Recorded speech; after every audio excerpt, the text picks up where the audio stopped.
The town board meeting Thursday, February 2nd. Please rise and salute the flag. Pledge allegiance to the flag of the United States of America and to the republic for which it stands, one nation, under God, indivisible, with liberty and justice for all.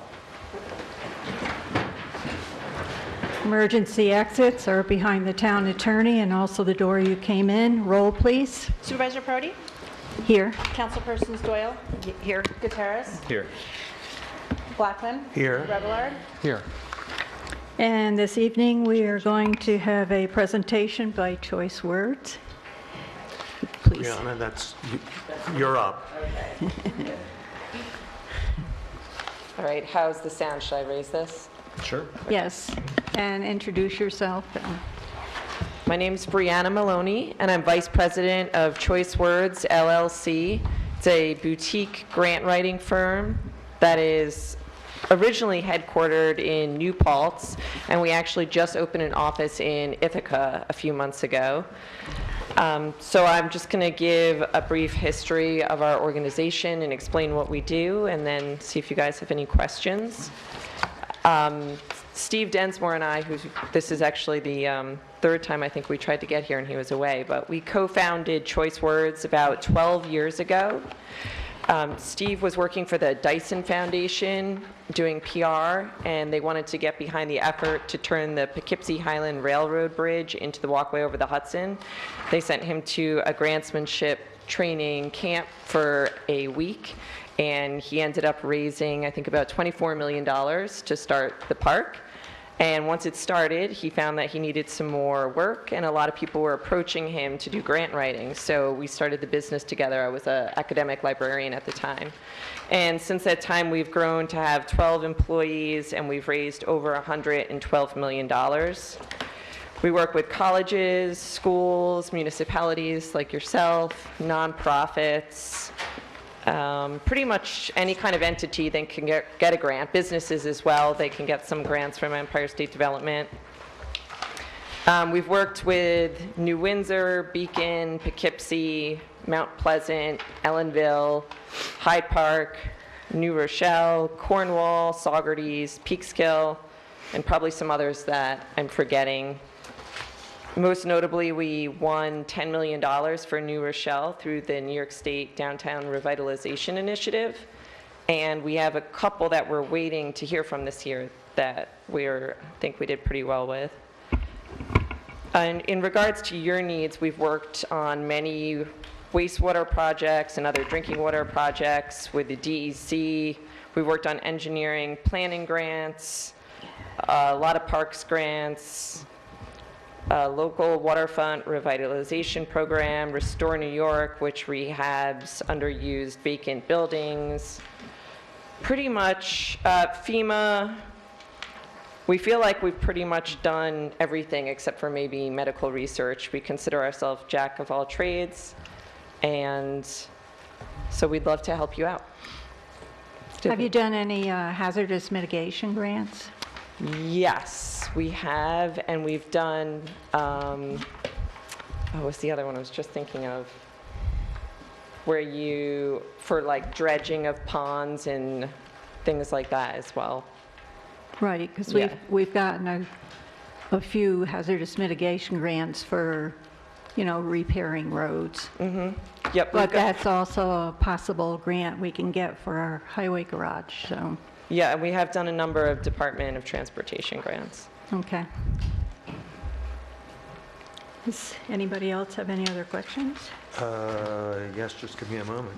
Have you done any wastewater or water district improvements? Yes, we actually won for Hyde Park. We won several grants trying to get the town of Hyde Park to try to get to create a water district and to build the infrastructure for that, and they did win. They're still trying to raise the rest of the money. I know that that's still going on. That was several years ago. But yeah, we've won through the Department of Environmental Conservation. We've won a number of those through the Environmental Facilities Corporation. And then just generally through Empire State Development, they're willing to support infrastructure if it's going to help boost tourism and, residents staying here and things like that. Leo, they were referred to us through Actually, the Carey Institute. Carey Institute. Did Eleanor Peck, I believe. Yeah. She was our grants person. Right, it was someone else who was the grants person at Carey Institute who moved on, but said, has worked with Choice Words and said they were terrific. I just wanted to say that I had asked you to revise your proposal so there was a kind of a la carte menu, which you graciously sent us. And I Yes. think it would require a commitment for a certain amount of money to just familiarize yourself with Amenia and the kind of needs that are here, and then work on a kind of grant-by-grant basis. And I think that my fellow board members have looked at the proposal, or are looking at it now. I had a question about option one. So it's at the $90 an hour billable monthly as a monthly fee. If there is a month in which there is not a lot of need, or will unused hours roll over? Is this like a legal retainer or something where Yeah, if absolutely. you don't bill, those things would roll over? Yes, we only get paid for what we work. So we would be billing for 30 hours, but we might work 15 hours one month, we might work 45 another. And if we get to the end of the 12-month period and there's still 40 hours that we haven't worked, we'll continue to work. We keep detailed logs that are presented to you every month, so you see exactly what we've done. And like I said, you're never going to pay for idle time. Great, that's helpful.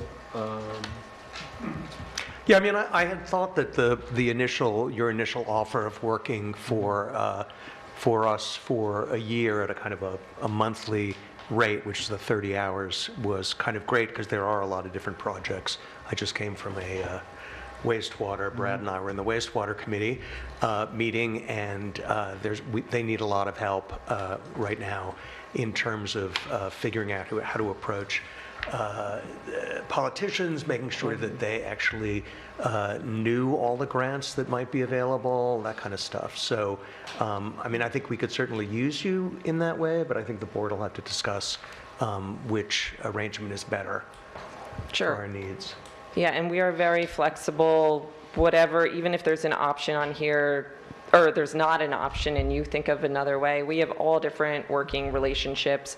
We have municipalities and clients who will call us once every 2 years and say, hey, this is due in 3 weeks. Can you pull it together? And that happens I'm sure we'll do that. often. Yeah. No, we won't.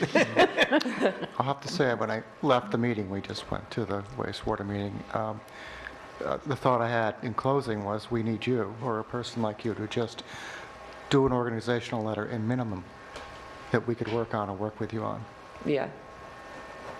Yeah, we can definitely, and we usually start every relationship with doing an exhaustive funder search. It's a little different for a municipality because it's usually limited without foundations, but we would do, we would come up with an entire schedule of everything that we're aware of right now that you could apply for, and a strategy for going for that. And then we're always, getting newsletters and alerts and things like that. So we're always adding to that as well.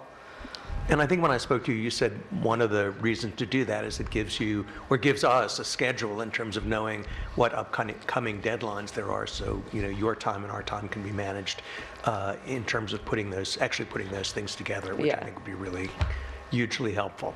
Absolutely. Do you recall what the City of Beacon's $103,000 grant was for, just out of curiosity? I actually printed a whole list, so of course it doesn't have prices. Let's see, we got them Division of Criminal Justice for live scan equipment. We got them electric vehicle charging stations.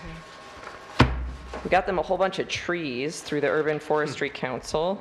And there was an engineering planning grant.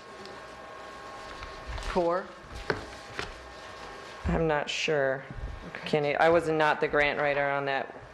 Okay. There was a municipal investment grant program. That was actually through Dutchess County some youth services funding. Okay, so there's a bunch of things packed into that 100,000. Yeah. Okay, Yeah, I think that was smaller overall. items. Yeah, okay.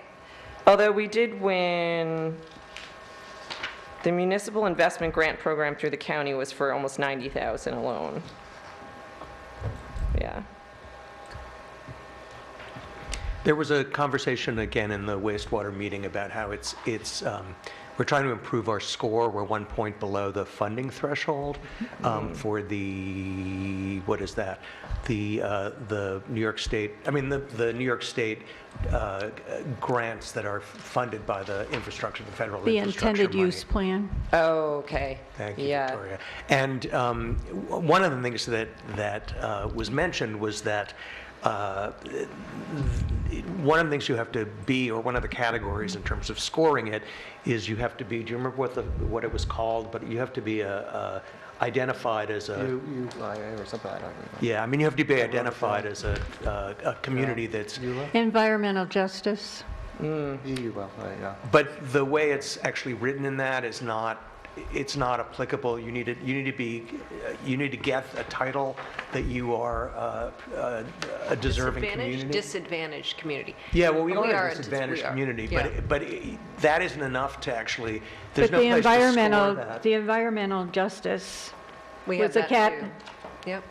is a category that we're under, and it's also one that Ty and Bond referenced in their feasibility study. Right, but I think that there wasn't a way, the infrastructure money, the form that they've been trying to fill out, it isn't like a clear one-on-one relationship. Even though we have that, that's not what they're looking for. They're looking for it to be defined differently. So anyway, that was just, something that, hoping we hire you, we will be able to address. Yeah, I told it absolutely. really badly, but anyway. Probably wrong, I have IUP, that's not correct. Okay. Are there any other questions? Just on the per project fee, the option 2 in the Yes. engagement. So the initial consultation is sort of a general consultation that's not specific to any one immediate effort, or, what happens during that? Right, so that would be, excuse me, that would be finding out all your needs in detail, perhaps looking at budgets, other grants you've written, things like that, and then doing the research to come up with that plan and all the available opportunities. And all that, everything we do for you belongs to you. It's nothing that we hold, nothing proprietary. It's all yours, whatever we write, whatever we research. So you could just take that information and say, bye, and it's yours.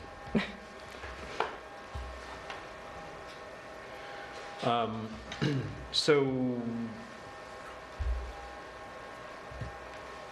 then after that month-long or 100-hour, or I'm sorry, 25-hour-long consultation, after that it would be a flat fee of $7,500 per. So that's just for the consolidated funding application? Are That's for you? just the CFA. Just for the CFA? Yeah, that's So assume like complicated. one of those per year, right?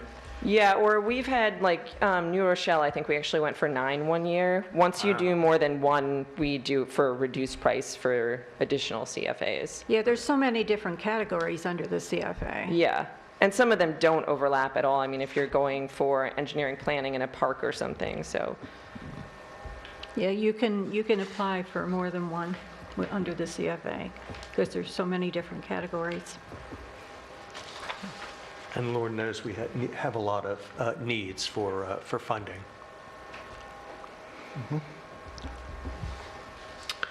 I'm just trying to compare like option 1 to option 2 and sort of, knowing how we've engaged with our grant writers in the past to see like where we might, which approach might fit best for us.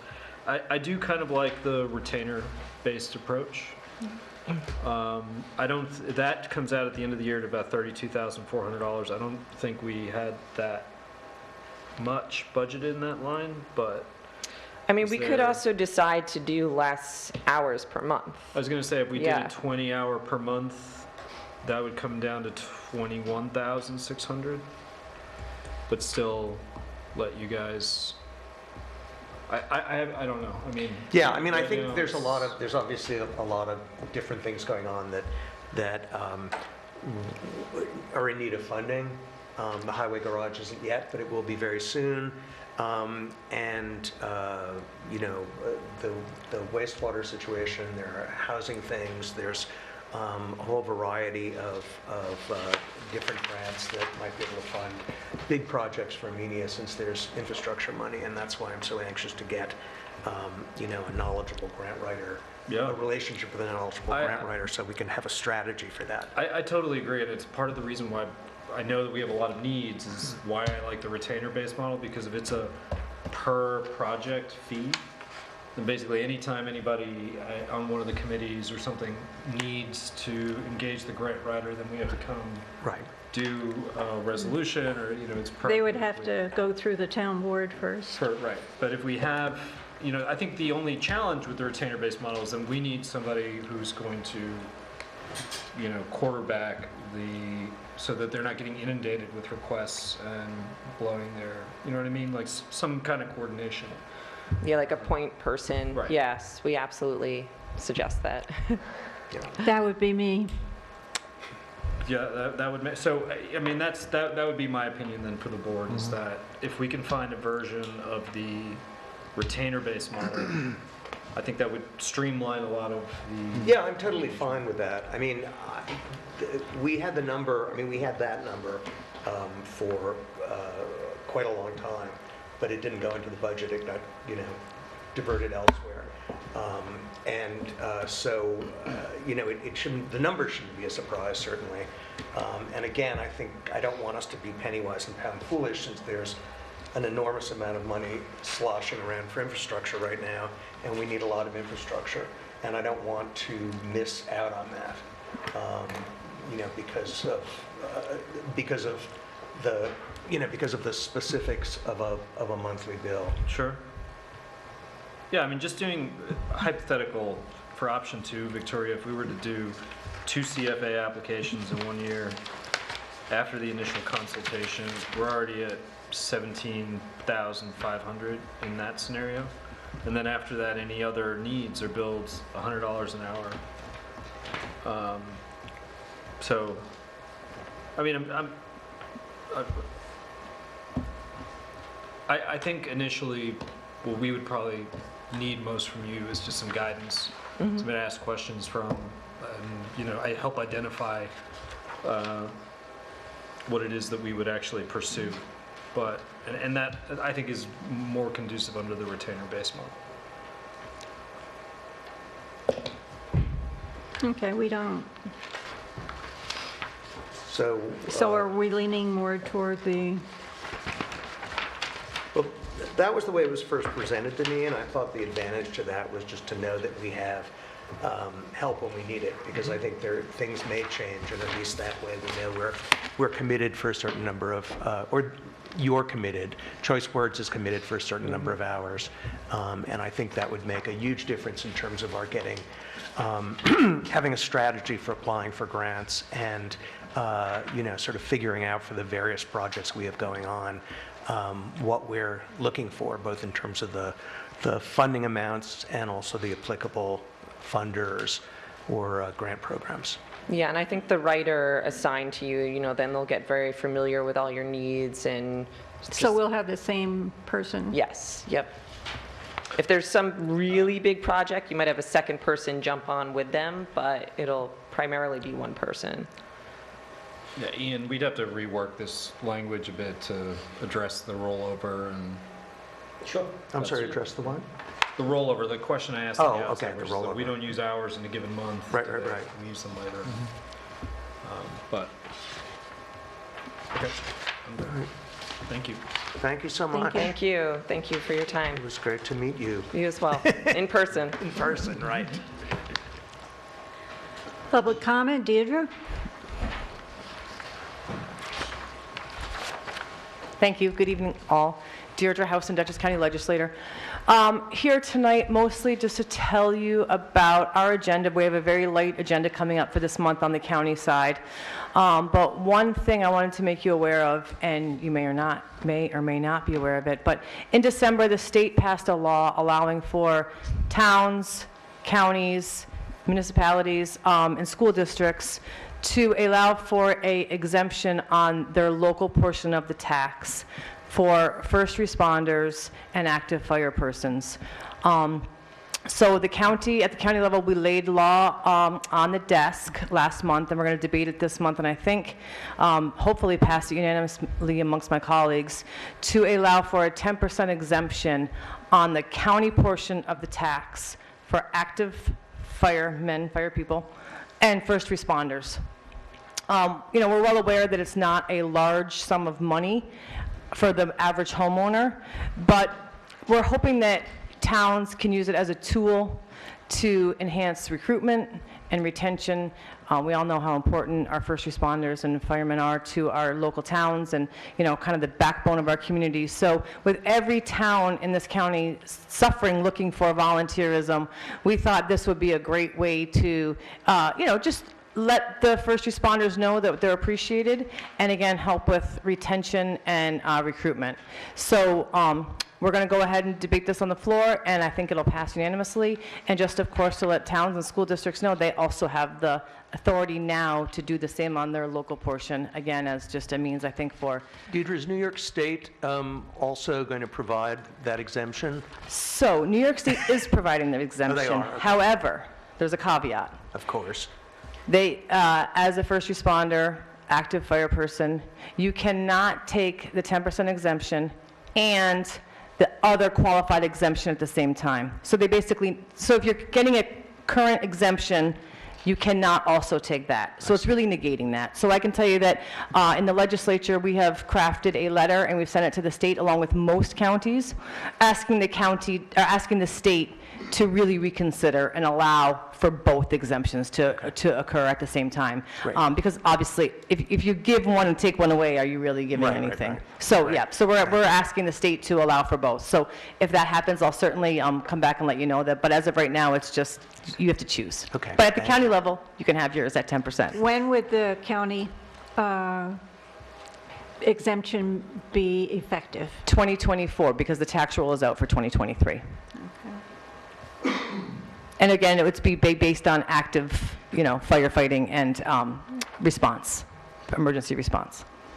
Do you guys set your own threshold for like years of service and all that? Or? It's going to be up to each firehouse. So it's going to be based on active status. It's going to come from the fire company to provide the list of the exempt responders. So obviously there's going to be, you know, there's a threshold in each firehouse for what active status means. Right. Ian, at the local level, weren't we with the guidance that we got, didn't it say that we had to set that threshold, or? At the local level, you have some flexibility on how you're choosing, and there's also standards for lifelong members, there's standards for active, so there's a number of different categories in there. So when we talked about it last week, and we were talking about trying to pass one in time for this year, I said there's considerations that we would have to have in there, discussions that the board would need to have. But if we did anything, we would probably follow what the county did for only active. But I guess that's my question. Can we? So the county's saying they're just going to punt that to the firehouses, right? I don't think we're punting it. I No. think the standard we're setting is active, and it's up to the fire commissioners in each district to tell us who is active. Got you're setting. Okay, yeah. I'm maybe I shouldn't use the word punt, but you're the responsibility of identifying the individuals who would qualify for that exemption comes from the firehouses themselves, right? Right. Well, They otherwise, provide the list. right, because how else would they do it? If you self-declare, but there has to be, a level of accountability to get a list of people who are eligible for the exemption. Yeah, I might be remembering it wrong. I thought we had to like define No, we don't. active or number of years that somebody would serve to. I thought that was in the papers we looked at, actually. last time. I think we were given a list of what you could use. Right. It doesn't mean that's what you would use. No, but it still needs to be decided, right? I mean, it still needs to be decided by the board. Correct, there are Oh, parameters. yeah, we within haven't there. started the Right, process right, right. yet. And I just wanted to make that clear. Cool, that's great news. Great, thanks. Thanks a lot. Have a good night.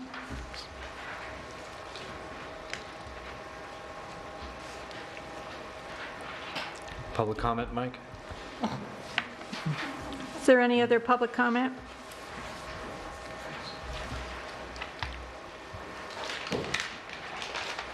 Hello, everyone. My name is George Bestranson. I live at 3498 Route 343 in Amenia. I'm concerned about the changing of zoning laws to encourage the building of workforce housing. I fear that these zoning changes are going to conflict with the preserving of open space. I moved to Amenia to be in the country, and I want to live in a small, sleepy town with my neighbors at a distance. The town board seems to want Amenia to grow, even though the land itself can't seem to handle the sewage increase. I watched the proposal for the centralized sewage system on YouTube, and it seemed like a compromised, shoddy system. It relies on private contractors to haul away solid waste with no cost control. I think some 230 pumps on private property, no settling tanks, and a high-tech cleaning system, which I didn't understand. I didn't understand how the solvents, chemicals, drugs, and other pollutants that we put down our drains were going to be removed. Please make sure that this system works before getting it. The problem would disappear if Amenia were content to remain small. Or you could put the workforce housing in the Taconic Development Disabilities Campus. I don't know if there are any problems with that, but maybe there are, maybe there aren't. You probably know that there's a plan to develop Troutbeck with 2 hotels, 4 cabins, an event center, and a gatehouse. I think Lewis Mumford's sentiments about Troutbeck can be said about all of Amenia. 2 centuries from now, one hopes there will be fields and woods where there are now fields and woods. Thanks. Is there any other public comment?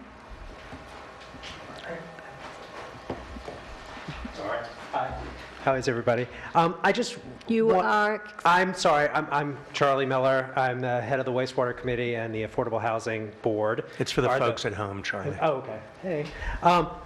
So I just wanted to check to see exactly where we are with the water committee.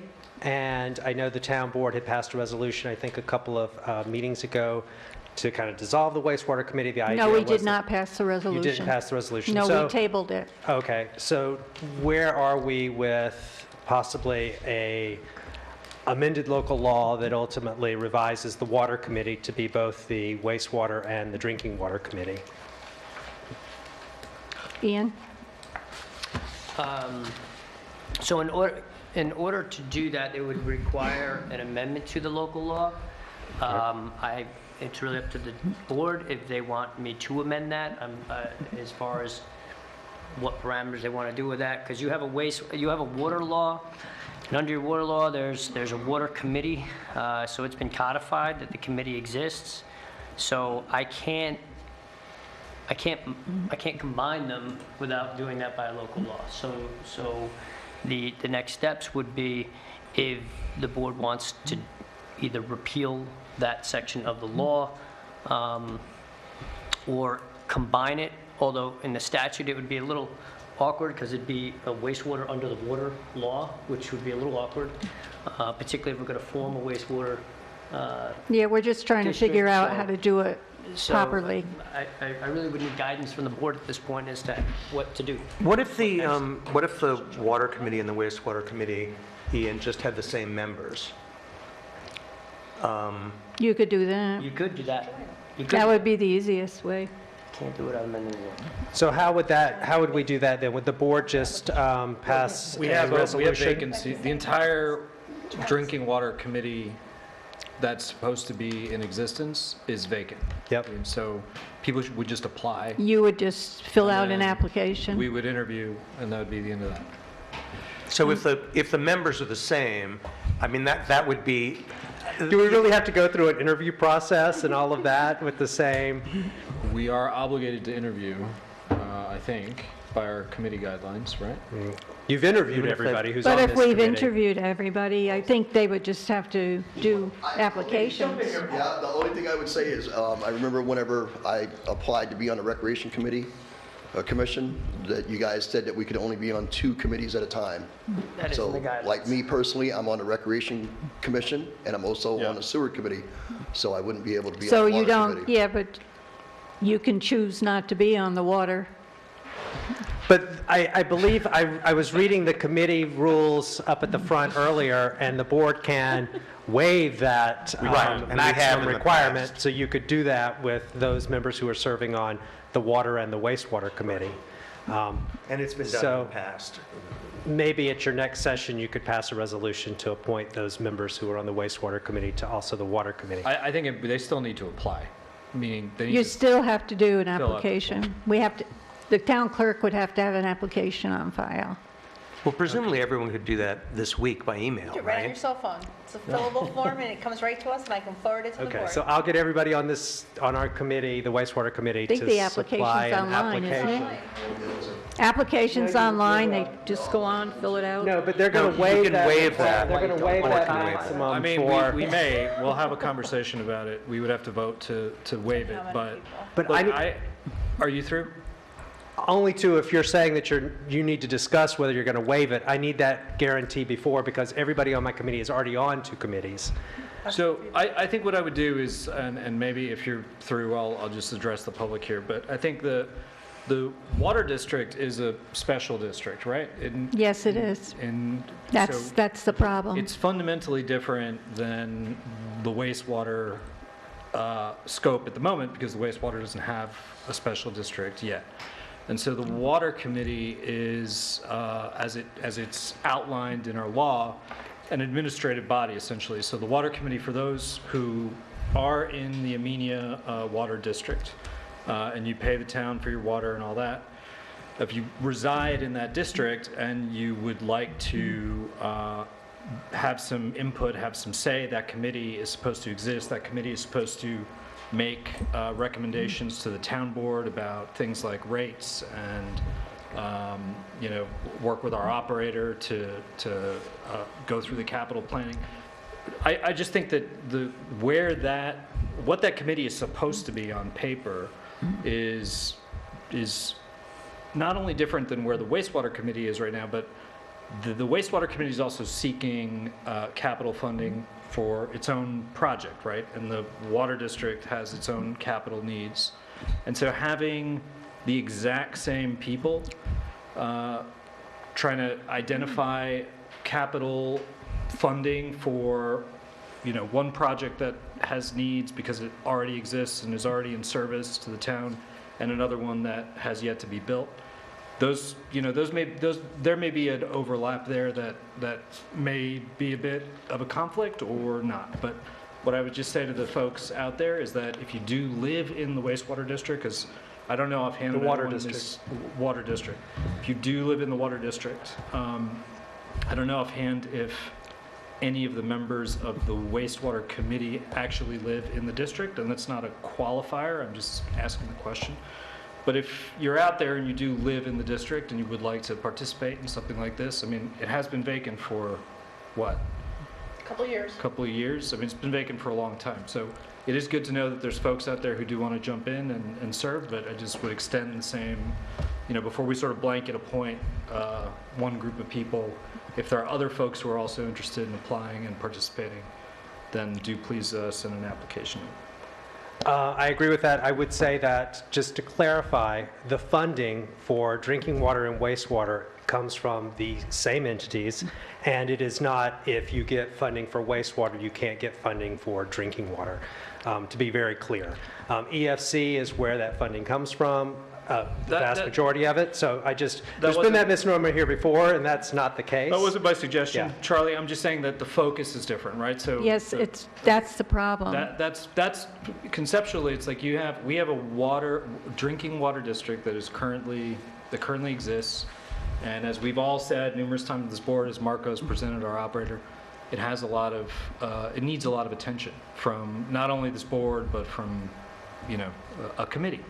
And those needs are kind of different than where the wastewater project is, just by definition. Right, but Victoria said that the board has been trying for 3 years, I thought, to get people to apply to be on the water committee, and no one has. And I think we need an advocate for, there's a lot of work to be done on our water district, Yeah. and no one is really able to pay attention or advocate for that. And I think that's a real mistake. So I think if we can solve the technical issue here, we should solve the technical issue. I'm not saying that other people couldn't apply or participate, but I just think... That's all I was encouraging. Like, I was just letting people know that But they if you should be, don't volunteer, then the only people that will be appointed are the folks who volunteer, right? So if you want to be considered and participate, then, reach out. It is insane to me that you have people who are trying to help on a committee that nobody will serve on, and you're swatting us away like flies. I don't even know why somebody would try to show up and continue no, to he's help. not. He's But- doing his due diligence. I'm doing no such thing, Charlie. Okay. Okay, it's the way things work in a I'm meeting. very don't happy that worry. you showed up tonight. There's no cause for that. Before we continue. I'm just going to make one comment on Go this. ahead. In most towns, wastewater and water are usually one organization. Yeah. They take care of both sides. It would make sense to create one organization at the committee level that looks after both our water supply and our wastewater, because that's how most communities work. Whether it has to be through the law, a local law or whatever, or how we're discussing in the easy way, but I personally would recommend that we create one committee that controls both options. Yeah, I was just trying to come up with an easy solution, but clearly that doesn't work. So we can just do it the hard way and just rewrite the local law to make that the same committee. Well, I don't think we should rewrite the local law. The law was written for a reason. Well, shouldn't we vote on it if we're going to make a decision like that, Victoria? I'm giving my opinion. Oh, okay. I thought you were just saying that was No, it. Okay. I'm not a dictator here, but I can give my opinion. You may indeed. Paul, I agree with you, and we've spoken this, but in my experience, if you have a committee, it's usually because you have functioning systems, and that committee is in an administrative capacity over those functioning systems, or that special district, more technically. So that's all. Listen, I'm not discouraging anyone from applying. All I'm saying is that it would be great if folks were to apply, and it'd be great if we had representation from folks who actually lived in Yeah. that district. And that's all I'm saying. As far as the general rule that we have about the committees, and it's as part of our committee guidelines, but it does state that we do limit volunteers to serving on 2 committees at max, unless they get Except for town board approval. right, unless So they we get a can special- give approval for being on more than We one. certainly could, but I want to explain what I believe to be the purpose behind that law, which is that if you have a small group of people who are effectively operating on 3, 4, 5, 6 different committees, it's an overrepresentation of a perspective of that anyone's, any individual's voice, regardless of the merits of their perspective or whatever. And so what we try to do is have it be as democratic and inclusive as possible, and involve as many viewpoints as possible, and encourage people to apply and take part in their local government. And that's all I'm saying. I'm done. I would just mention that I don't recall when we last advertised for the water committee. We advertise every time It's not on the current website, for instance. We took them down because we got the historian, and Nancy was changing it yesterday. Yeah, she's working on that. Making the changes again, because we found some. We had a problem with the website today anyway. We have to have Yeah, these someone are work on it. old, Some are old. old. No, Nancy's been working on it. Okay. No, I think the, Public comment? Yes. yes, we you- are. the nick of time, Sharon. There's no list. next. You can You're just up. go up there. You're last but not least. Thank you. Sharon Kroger here. A little bit out of breath.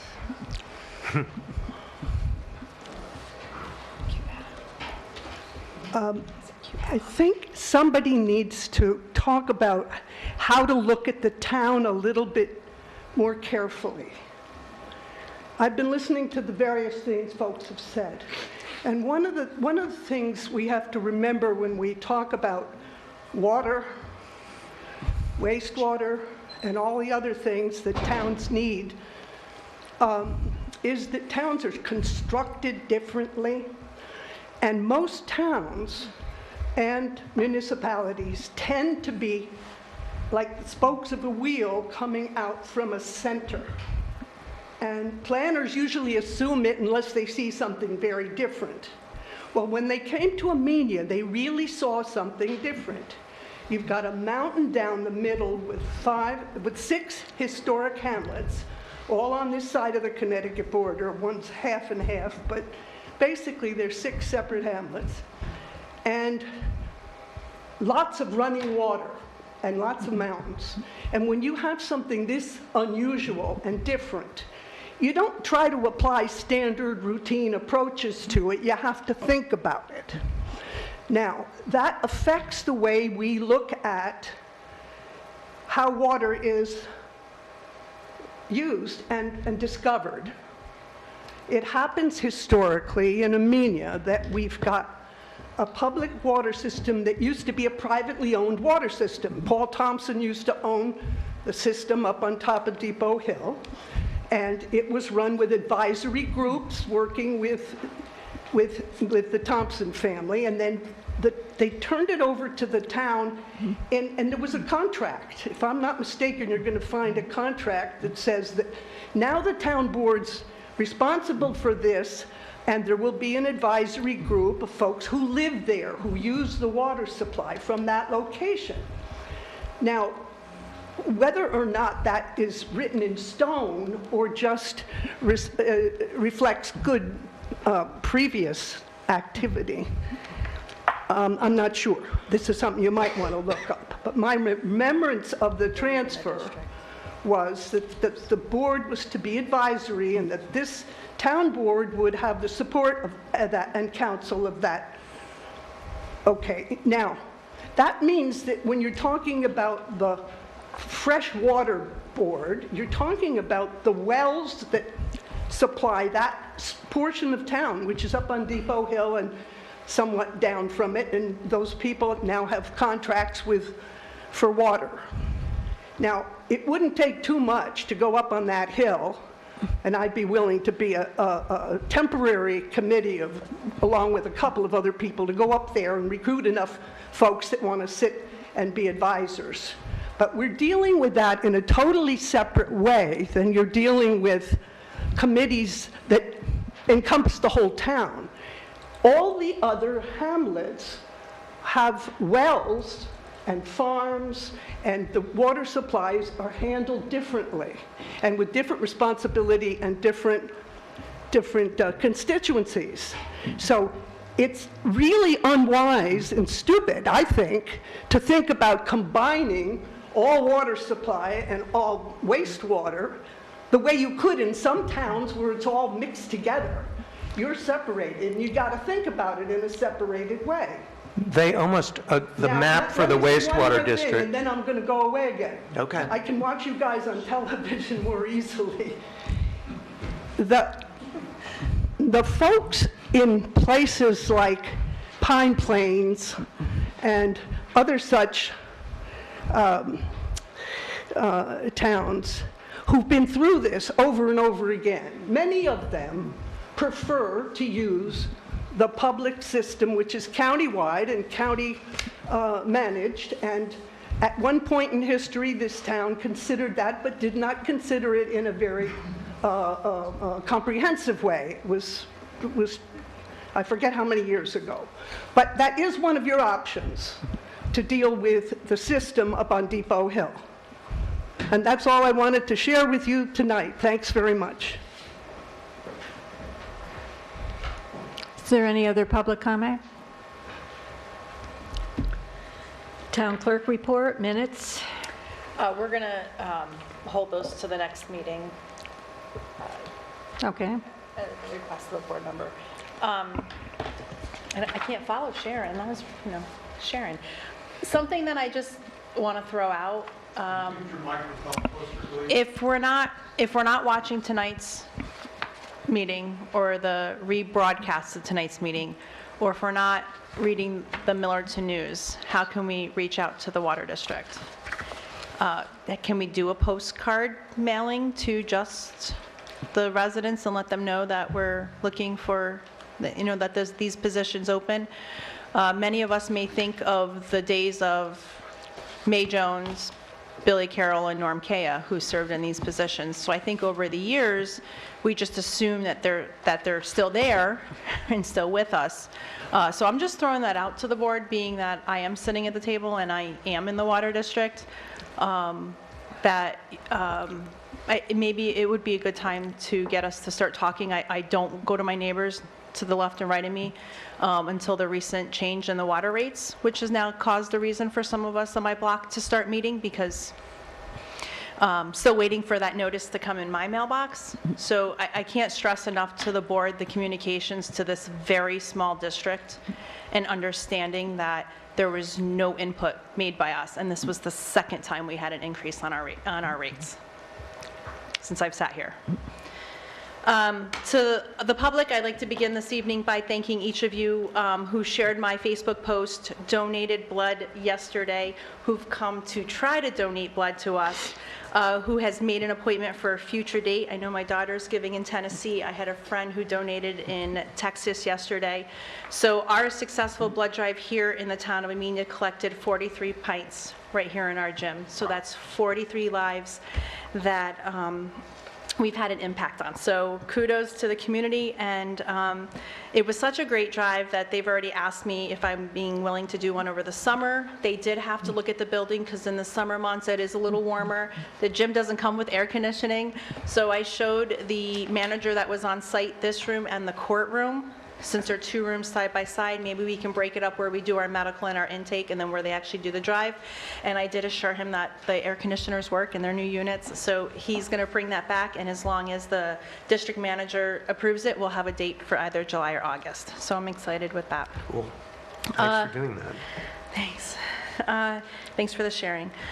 So I'm presenting to the board for the month of January. Our local share was remitted to the supervisor's bookkeeper in the amount of $1,073.50, with the total share collected being $1,117.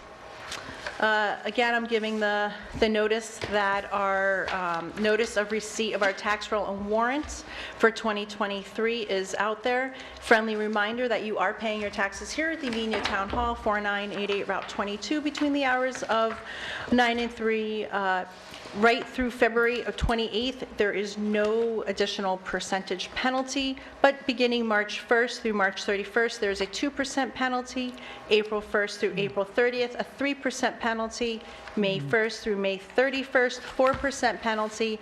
And then on June 1st, and until you settle with the county treasurer, there is a 5%.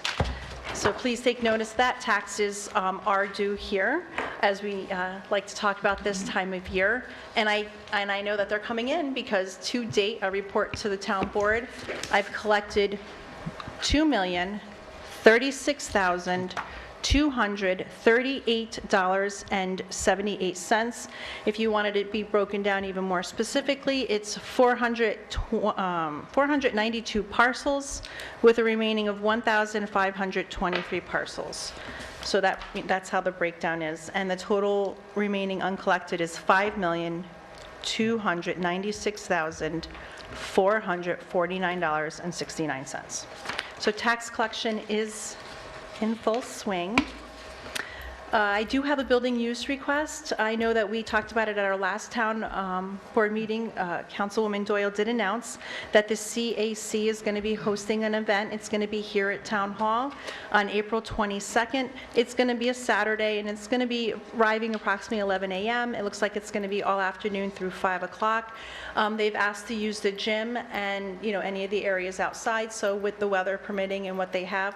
So it does sound like they have some great events moving forward. I look forward to the circulation of those flyers. So I did receive a building use, and I told her I would present it. Being that they're a committee, they're all good to go, but so everybody knows that event is happening with more information to come. And we do have another event taking place here in the month of February. The Amenia NY Community Organization and NYSEG have joined together to bring together a utility assistance workshop to educate and to answer any utility-related questions. So they're going to include topics which are not limited to the Home Energy Assistance Program, the Electric and Gas Bill Relief Program, Life Support Program. I mean, the programs, just all of them that they happen to offer. They're going to be here that day. Danielle from the Amenia NY Community Organization has been working with the supervisor and made it possible to host this good event right here. So we're going to be looking at the auditorium, and again, save the date, it's going to be February 27th at 5:30 p.m. And that will conclude my report for this evening. Recreation Commission report. Good evening, everybody. It's Paul Winters, Recreation Commission. I just want to fall back on Damien's comment before about having people within the districts sign up for these committees. It is critical that you guys step up and do this stuff because we're out here trying to help the town move forward, but if you're not in the district, we're making the decisions for you, and that's a shame. So if you live in that district, you should offer up. Something I want to offer from the Rec Commission is we're working on a mailer that's going to be mailed to every resident within the Amenia zip code. We could obviously put some information on the backside as far as committees that are open. I think that would be a good way. It would, we've already got the money within our budget to get this mailer out. It would be a good way to get the word out to the community that there are openings on commissions, since it's already going to every home. All right. Now on to the recreation. A week ago, I met with students at the Weebatuck High School to follow up on their progress of the Weebatuck Student Leadership Challenge. As I've told you before, they have decided that they are going to improve Community Day, which is in May. They've come up with some good ideas. They submitted to me their cost of the items that they are bringing in. We will be meeting next week at the Rec Commission on Tuesday at 7 p.m. and we will be approving those line items of costs that they're going to be working on. Also, we have put out the ads for a recreation director. We have 4 resumes that have come into the town. Apparently, the Rec Commission moved incorrectly this past week in trying to whittle down on the proper candidates. We did meet with the candidates this week just to let the town know, and we do have a recommendation which we have forwarded to the town for hiring. Obviously, the position is still open until February 9th, so if anybody else has interest in being a rec director for the community, please get your resume into Dawn. Another meeting that I had time to have with last week was Jane Dodona, our landscape architect. This is in preparation for our meeting on February the 21st at 7 p.m. I encourage the town to come to this meeting, and also at this time the Rec Commission wants to invite the town board to attend this meeting, as we have been able to get clear away from the Housatonic Valley Association, Rob Adams from the DEC, AJ or Neil Beefan, our new assemblyman, Pat Kriske from Trout Unlimited, Wasaig Project, and the Silo Foundation will also be all attending that meeting. The idea is we're finally getting to the point to where we can start, creating our master plan for Wasaig Park. Now, part of that is that In our walk there, we identified of the 12 acres, all the land on the south side of Wassaic Creek is within a flood zone, which limits us to be able to do anything. The only portion that is expandable or to be improved upon is where the current town garage is. Now, we understand that the town is moving forward, and they have some information about what it's going to cost us to build a new town garage on the 5 acres up on Route 55, Route 22, I'm sorry. But at this time, the Rec Commission has decided that we can't really move forward with our master plan unless we know that we're going to be able to have use of the current town garage area. It would make no sense for us to spend any money on Wassaic Park if we couldn't remediate the town garage area and create additional parking and other forms of access to Wassaic Park. So basically what we need from the town board is a commitment that once the town garage is built on the new land, that Rec Commission is going to be able to develop that for parkland. So it's something for you guys to consider, and hopefully we could have an answer for that by February 21st. Any questions?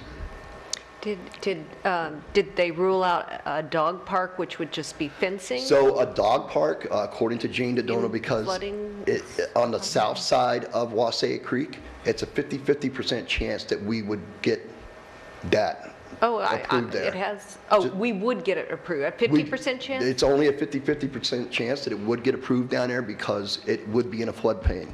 So actually, the only place that we would definitely get approved is at the town garage portion, because that's the only portion of the 12 acres that's not in the floodplain. Are you saying that you can't have play equipment or can't have play baseball fields or anything in that space? A baseball field down there because it's a passive use, but playground equipment and basketball courts should probably not be in that area. It limits us that much. One thing that we did identify is just to the south of us, which works to our benefit, is 9 acres owned by DEC. So once we if we move forward with this project and we create our nature trails through Wassaic Park, we've already reached out to DEC about extending those nature trails into to the other 9 acres and creating new trout fishing locations and stuff. This project is doable, right? It's easily to be able to be done, and it's easily enough to be able to attract the funding from all these outside forces, organizations, because we will be remediating basically the land of the current town garage, right? So that land was given to the town back in the 1930s. The town built the town garage in 1940 on that 12 acres that was given to the town as a parkland, and in the early 1990s they built the equipment shed. So what we would recommend is we remove everything but the town garage itself, because that is on the edge of the building, and we would take the other 1.5 acres and develop it into parkland, because there's also a protected wetland on that portion of the pond. Does Joan Dodona know that we did core samples on... Jane? Sorry, Jane. Yeah. That we did core sampling around there, soil samples, and found that the foundation of the land in many places is totally unstable and unsuitable for building our new highway garage. That's why we did those studies. Because it's on an old landfill, so that land underneath the subsurface is unstable because it's slowly breaking down. It's old, stuff. So that's we did those. The reason why we didn't build a new highway garage all these years on that parcel is because we absolutely made sure that it wasn't really feasible unless you bore down with stabilizing bars down to bedrock. That's how you could build more structure there. So you're saying even a parking lot couldn't be established there? I don't know about a parking lot. I'm sure we've used it as a parking lot. So I think parking lots, absolutely. But if you're looking to build structures... Well, it's the only structures that would really be intended in that area would be a parking lot, public bathrooms, So bathrooms, you're probably going to need to find, All right, well, these are the I can, ideas that we're working on, I right? can forward you the soil boring test Okay. that we had done. Basically, if we can't create new parking for Wassaic Park, we would recommend not putting any money into Wassaic Park because that's the greatest drawback to use of Wassaic Park is there's no parking. When you drive down there on the town garage building, there is a sign that says no access beyond that point. So really, there's no easy access to get to Wassaic Park. If we don't find and identify proper parking, we would, if we can't even have a basketball court down there, I mean, it's really not. It's not even supposed to be there. It's not even feasible other than the walking It's not a trails. court, it's a basketball hoop. Well, there's, I mean, I'd hardly call it a court. well, you would hardly call it a court, but theoretically, you're not supposed to put it there because it isn't a wetland. But basically, what we're saying to you is, we would recommend, if we can't find a way to create parking there, we would recommend not spending any money at Wassaic Park, because it would be a waste. Well, I'll send you the report we had from the company that we had do the soil boring test, so Okay. that you know exactly what's there. Okay. And I'll That's- forward that to you. So You if- can if give you it to could- her. You know, if we could get all this information, this February 21 meeting is critical, right? Because we're bringing all the players that have been involved all these years in doing all the different studies. We're trying to bring them all together and make a decision whether we should move forward with this master plan. We don't want to waste the town's money. Did they rule out anything around here at the town hall? No, they did not. area? They're- Okay, we- so we they're have- just starting in Wassaic. We looked at that, she looked at that also, and we do have some ideas for that. Okay. What time is the meeting on the 21st? It's 7 PM. If there's more than Three. two people coming, To I'll have to advertise it as a special meeting. Well, that's probably a good idea anyway. Yeah. So I'll advertise it as a special meeting for the town board. Okay. If it's a Anything meeting, else? committee, it should be advertised already. What? If that is a committee meeting, it should be advertised already as well. The mean, rec there's commission, three. it's been advertised for over a month now. But if there's 3 board members there. Correct. Yeah, I'll do the special meeting As a for special us, meeting, Correct. so that everybody can go. Great. Anything else? Enjoy your evening. Thank you, Paul. Thank you, Paul. Resolution number? 24. Tap me in whenever you want. Introducing local law number X, I guess we do, of 2023, amending Chapter 109 of the Code of the Town of Amenia entitled Taxation, Article 2, Section 109-3.2, Cold War Veterans Exemption Established. Whereas the Town Board of the Town of Amenia is considering the adoption of local law number X of 2023 to amend the Code of the Town of Amenia entitled Cold War Veterans Exemption Established, whereas the town is desirous of amending Section 109-3.2 in accordance with Section 458B of the New York State Real Property Tax Law, whereas the purpose of the proposed amendment is to increase the exemption levels, which have not been increased since 2008, to combat the effects of inflation.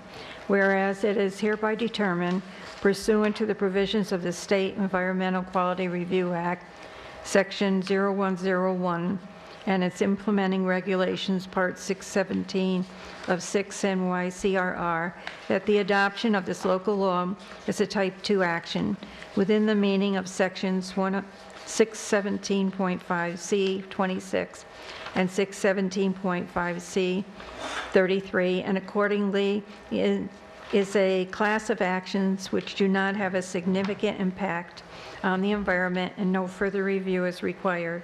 Now therefore be it resolved as follows. When the recitation set forth above or incorporated in this resolution as if fully set and adopted herein, 2, the town board has determined that enactment of the aforementioned local law is a Type 2 action pursuant to Article 8 of the Environmental Conservation Law, Part 617 NY-CRR, seeker, for which no further environmental review is required, that the town board of the Town of Amenia hereby introduces for consideration of its adoption proposed local law number X of 2023 to amend the code of the Town of Amenia entitled Cold War Veterans Exemption Established, and hereby schedules a public hearing regarding the local law at 7 p.m. on the 16th day of February 2023, and the town clerk is hereby directed to post and publish as required by law. I make that motion. Second. Supervisor Perotti? Yes. Councilpersons Doyle? Yes. Gutierrez? Yes. Blackman? Yes. Revillard? Yes. Resolution number 25, introducing local law number X of 2023, amending Chapter 109 of the Code of the Town of Amenia entitled Taxation, Article 2, Section 109-3.1, Maximum Alternative Veterans Exemption Amount. Whereas the Town Board of the Town of Amenia is considering the adoption of local law number X of 2023 to amend the code of the Town of Amenia entitled Maximum Alternative Veterans Exemption, and whereas the town is desirous of amending Section 109-3.1 in accordance with Section 458A of the New York State Real Property Tax Law, whereas the purpose of the proposed amendment is to increase the exemption levels, which have not been increased since 2008, to combat the effects of inflation. Whereas it is hereby determined, pursuant to the provisions of the State Environmental Quality Review Act, ANY ECL Section 0101, and its implementing regulations, Part 617, a 6 NY CRR, that the adoption of this local law is a Type 2 action within the meaning of Section 617.5C 26 and 617.5C 33, and accordingly is a class of actions which do not have a significant impact on the environment, and no further review is required. Now therefore be it resolved as follows. 1, the recitations set forth above are incorporated in this resolution as if fully set forth and adopted herein. 2, the town board has determined that the enactment of the aforementioned local law is a Type 2 action pursuant to Article 8 of the Environmental Conservation Law, Part 617 NYCRR seeker, for which no further environmental review is required. The town board, the Town of Amenia hereby introduces for consideration of its adoption local law number X of 2023 to amend the code of the Town of Amenia entitled Maximum Alternative Veterans Exemption, and hereby schedules a public hearing regarding proposed local law at 7 p.m. on the 16th day of February 2023. And the town clerk is hereby directed to post and publish as required by law. I'll make that motion. I'll second it because I have a question. Go ahead. Could you just explain to me, I'm assuming that Cold War veterans and alternative veterans were not included under the general category of veterans in this application of the tax code. Could someone just explain what those terms mean, or why that was not included under the umbrella of veterans? I have no idea. You would have to ask the assessor. Oh. And she sent you information about both categories. Okay, I'll go look for that. Because apparently that's how they were originally set up. I'm assuming there's some state statute that differentiates. Correct, I'm not quite between- sure the assessor would even know that distinction, really, that would have been done by the state. Yeah. That would have been done by the state? Yeah. This distinction between Cold War and, I'm assuming, I don't, Bet you there's a lifeline in the room. There's I only know because I helped write the law for the county. Just step up.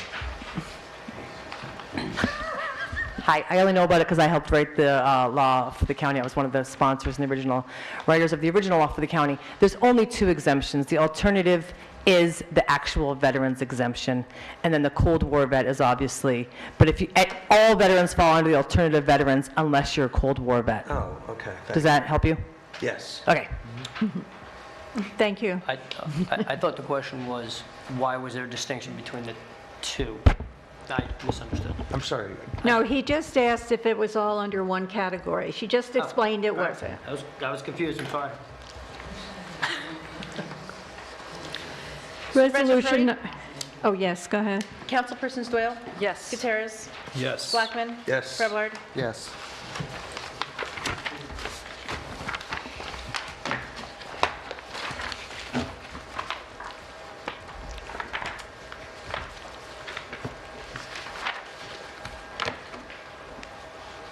And there should be a senior one. Yeah, 26. You want to read that one? Sure.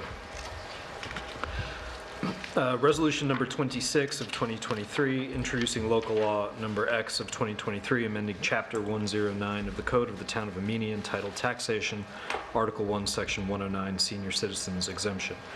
Whereas the Town Board of the Town of Amenia is considering the adoption of local law number X of 2023 to amend Chapter 109, Article 1 of the Code of the Town of Amenia entitled Senior Citizens Exemption, and whereas the town is desirous of amending Section 109-2B in accordance with Section 467 of the New York State Real Property Tax Law. And whereas the purpose of this proposed amendment is to increase the exemption levels, which have not been increased since 2006 to combat the effects of inflation, and whereby is hereby determined pursuant to the provisions of the State Environmental Quality Review Act 8 NYECL Section 0101 at what? What is that? Et sec. What does it stand for? That's the, it's the, all sections underneath that. Yeah. Thank you. I learned something tonight. And it's implementing regulations, Part 617 of 6 NYCRR, and the adoption of this local law is a Type 2 action within the meaning of Sections 617.5C26 and 617.5C33, and accordingly is of a class of actions which do not have a significant impact on the environment, and no further review is required. Now therefore be it resolved as follows: the recitations set forth above are incorporated in this resolution as if fully set forth and adopted herein. 2, the town board has determined that the enactment of the aforementioned local law is a Type 2 action pursuant to Article 8 of the Environmental Conservation Law, Part 617 NYCRR SECRA, for which no further environmental review is required. 3, the town board of the Town of Amenia hereby introduces for consideration of its adoption proposed local law number X of 2023 to amend Chapter 109, Article 1 of the Code of the Town of Amenia entitled Senior Citizens Exemption, and hereby schedules a public hearing regarding proposed local law at 7 p.m. on the 16th day of February 2023, and the town clerk is hereby directed to post and publish as required by law. I'll make that motion. I'll second it. Supervisor Perotti? Yes. Councilpersons Doyle? Yes. Gutierrez? Yes. Blackman? Yes. Preblard? Yes. Go ahead. Resolution number 27 of 2023. Resolution introducing local law number X of the year 2023, amending workforce housing law and other relevant zoning code sections to preserve and promote affordable housing within the town of Amenia. Whereas by resolution number 75 of 2022, the town board of the town of Amenia introduced a local law which would amend the existing workforce housing law and other relevant zoning code sections to preserve and encourage affordable housing units within the town, promote the construction of moderate income housing units within the town, and to clarify the approval and administrative process within the workforce housing law. And whereas a public hearing on said local law was held on December 1st, 2022, at which time comments were received, reviewed, and incorporated into the local law which is being reintroduced herein. And whereas the town board of the town of Amenia is considering the adoption of local law number X of the year 2023, which would amend the existing workforce housing law and other relevant zoning code sections to preserve and encourage affordable housing units within the town, promote the construction of moderate income housing units within the town, and to clarify the approval and administrative process within the workforce housing law. And whereas the town board has determined that the proposed action is a Type 1 action pursuant to Article 8 of the Environmental Conservation Law, Part 617 NYCRR, commonly known as SECRA, and has completed Part 1 of the Environmental Assessment Form, and whereas the town board has determined that the proposed action is an action for which there are no other involved agencies, and that the town board is therefore by default the lead agency for this action. Now therefore be it resolved that the recitations set forth above are incorporated in this resolution as fully set forth and adopted herein. The town board hereby introduces for adoption local law number X of the year 2023 in the form annexed hereto. The town board determines that the enactment of the aforementioned local law is a type 1 action pursuant to Article 8 of the Environmental Conservation Law, Part 617 NYCRR, commonly known as SECRA, and the town board reserves its obligation to make a determination of significance until after the conclusion of the public hearing. The town board hereby determines that there are no other involved agencies and that the town board is by default the lead agency for this action. The town board hereby schedules a public hearing on the proposed adoption of local law number X of the year 2023 to be held on March 2nd, 2023, 7:00 p.m. at Amenia Town Hall, 4988 Route 22, Amenia, New York, and the town clerk is hereby directed to post and publish as required by law in the Millerton News at least 10 days before such hearing. That the town board hereby authorizes and direct the town clerk to act as follows with respect to the proposed local law. A, to post and publish or cause to be published a public notice in the official newspaper of the town of Amenia of said public hearing at least 10 days prior thereto. B, to serve a copy of this resolution, Part 1 of the environmental assessment form and the annexed proposed local law and the public hearing notice to the municipal clerk of each abutting municipality not less than 10 days prior to said public hearings pursuant to Town Code Section 121-69C2. C, to refer a copy of the proposed local law, Part 1 of the environmental assessment form, this resolution, and the public hearing notice to the planning board of the town of Amenia for its advisory review and comment pursuant to Town Code Section 121-69. And D, to provide a copy of this resolution, Part 1 of the environmental assessment form, the proposed local law, the public hearing notice to Dutchess County Department of Planning and Development for their advisory review and comment in accordance with General Municipal Law Section 239-I and Section 239-M, and in accordance with Town Code Section 121-69. Make that motion. Second. Supervisor Prodi? Yes. Councilpersons Doyle? Yep. Gutierrez? Yes. Blackman? Robart? Yes.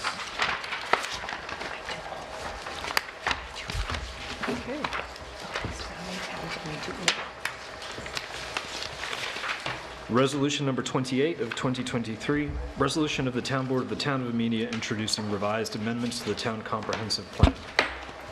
Whereas the authority and responsibility to undertake comprehensive planning and to regulate land use for the purpose of protecting the public health, safety, and general welfare of its citizens is among the most important powers and duties granted by the legislature to a town government. And whereas it is in the best interest of the people in the town of Amenia for the town board to periodically review and update its comprehensive plan with specific goals developed with the participation of its citizens to create an optimum comprehensive plan. And whereas Town Law Section 272-A sets forth general parameters for the content of the comprehensive plan and the procedure for amending, and whereas amending a comprehensive plan is the Type 1 action pursuant to Article 8 of the Environmental Conservation Law and Part 617 of the New York State Code of Rules and Regulations, commonly known as SECRA, which requires that a full environmental assessment be completed prior to adoption. And whereas the Town Board has completed Part 1 of the environmental asset form and has determined that the proposed action is an action for which there are no other involved agencies and that the Town Board is therefore by default the lead agency for this action. And whereas the Town Board introduced draft amendments to the Town of Amenia Comprehensive Plan for public comment and review on November 17th, 2022, whereas a public hearing on the draft amendments was conducted on December 15th, 2022, and public comments were received and considered by the Town Board. And whereas the Town Board wishes to introduce the revised draft amendments to the Town of Amenia Comprehensive Plan for public comment and review to ascertain the future needs of the town so that appropriate land use regulations may be adopted and implemented. And whereas a copy of the aforesaid revised amendments to the Town of Amenia Comprehensive Plan have been provided to each member of the board, and whereas the Town Board shall hold a public hearing on said proposed amendments to the Town of Amenia Comprehensive Plan on March 2nd, 2023, at 7 p.m. at Amenia Town Hall, 4988 Route 22, Amenia, New York. Now, therefore, be it resolved that the recitations set forth above are incorporated in this resolution as fully set forth and adopted herein. 2, that the Town Board hereby authorizes and directs the Town Clerk to act as follows with respect to the proposed amendments to the Town Comprehensive Plan. A, to post and publish or cause to be published in public notice in the official newspaper of the Town of Amenia of said public hearing at least 10 days prior thereto. B, to serve a copy of this resolution, Part 1 of the Environmental Asset Form and the annexed proposed amendments to the Town of Amenia Comprehensive Plan and the public hearing notice to the municipal clerk of each abutting municipality not less than 10 days prior to said public hearings. C, to refer a copy of the draft amendments to the Town of Amenia Comprehensive Plan, Part 1 of the Environmental Asset Form this resolution and the public hearing notice to the Planning Board of the Town of Amenia for its advisory review and comment pursuant to Town Code Section 121-69. And D, to provide a copy of this resolution, Part 1 of the Environmental Asset Form, the draft amendments to the Town of Amenia Comprehensive Plan, and the public hearing notice to the Dutchess County Department of Planning and Development for their advisory review and comment in accordance with General Municipal Law, Section 239-0. I'll make that motion. Second? Supervisor Prodi? Yes. Councilpersons Doyle? Yes. Gutierrez? Yes. Blackman? Yes. Revillard? Yes. Resolution number 29 of 2023, resolution adopting bylaws for the Town of Amenia Recreation Commission. Whereas the Town Board of the Town of Amenia by resolution number 14 of 2002 established a Recreation Commission pursuant to Chapter 14, Article 13 of General Municipal Law. Whereas the Town Board of the Town of Amenia appointed 5 members to the Recreation Commission with staggered terms, whereby one member's term shall expire annually as required by Section 243 of the New York State General Municipal Law. Whereas the Town Board hereby seeks to adopt bylaws governing the Recreation Commission, a copy of which is annexed hereto and made a part hereof. Whereas the Recreation Commission has participated in the drafting of the bylaws and has approved the same, which the Town Board hereby seeks to adopt. Now therefore be it resolved as follows. The recitations set forth above are incorporated in this resolution as if fully set forth and adopted herein. The Town Board of the Town of Amenia hereby adopts the Town of Amenia Recreation Commission bylaws, which have been approved by the Recreation Commission, setting forth the powers and duties and establishing the responsibilities and procedures for the operation of the Recreation Commission. I make that motion. Second discussion. Quick comment, there's a copy of the bylaws that's on top of our meeting packets tonight. Throw this one out. Throw the one out. Or if you want to pass it to me so I know you throw it out. The one that was attached to the resolution is, But I didn't want to touch your You meeting can packets. just put it in a pile there. One, there's And then one. this I need one. 5 there. Yeah, the one that was handed out is the final product. I have another question. In the, I guess in the new and the old version, it says that the commission shall consist of 5 members who shall be residents of the town. And our guidelines for town committees, number 5, says all committees will have a minimum of 3 members and plus 2 non-voting town board members. The 5 members was established by resolution years ago. I see, and it did not include any reference to non-voting members. So our committee is out of sync with... The Recreation Commission was established by resolution, and it was established to have 5 members. And it didn't include the 2 non-voting. No. So we need to... Actually, what it said was 5 members plus liaisons. They weren't referred to as non-voting. I think that's what they mean here, is 2 non-voting town board members would be the liaisons. So I think Those they're are the missing. committee guidelines. This is a commission, so This is a commission, this is They're totally not- different, they're apples established and by oranges. resolution. I see. Do we know what changed? no, that's a good question. What changed in the new draft from the old one? So the draft that I circulated around to everybody last time, this was redlined. That redline draft, when the red lines were actually never accepted into a final. So when I sent the final, the initial one that I sent with the resolution was what I thought was the final. It was not. It was an error on my part. Okay. So the red line version is the last version that the town board saw, and that is the version that I sent to you now. So what changed specifically, Leo, all your comments were inputted. Under officers, meetings, procedures, we added in language with regards to the oath of office, with regards to public, to noticing the public of the meetings, and that they had to be held in accordance with the open meetings law. And then on its letter N, it's the last one, that it addresses the capital projects and how they're to be paid. there is a budget line number in there, which I did not have, but that's the only item that needs to be in there is the budget line for that, the actual number for that. Well, that it's an budget line. account, it's not a budget line. It's a savings account. So you could just change So that to recreational savings capital account. improvement account? It's a that- savings Or account. just say fund, leave it at fund. It should be an Take off account, not a budget budget line. Okay, so Okay. just scratch budget line number. We just leave it as improvement fund? Yeah? Yeah, So- it's capital projects, it's recreation. So then the amended N, which I will, given that all expenditures for capital projects to be paid from the Recreation Capital Improvement Fund must be approved by both the Town Board and the Recreation Commission Yes. as set forth herein. There should be an amendment to that. If that's an amendment, there should be a vote on the amendment, and then we'll vote to pass. So we're mid-vote, so So we'll be, You move an amendment, and then I we're still gonna don't understand, if the original had, by legislation, had 5 members and specified 2 liaisons, why wouldn't you keep that the same? what are you talking about? You said that the original legislation creating the Recreation Commission Said said 5 it were 5 members. members plus 2 liaisons.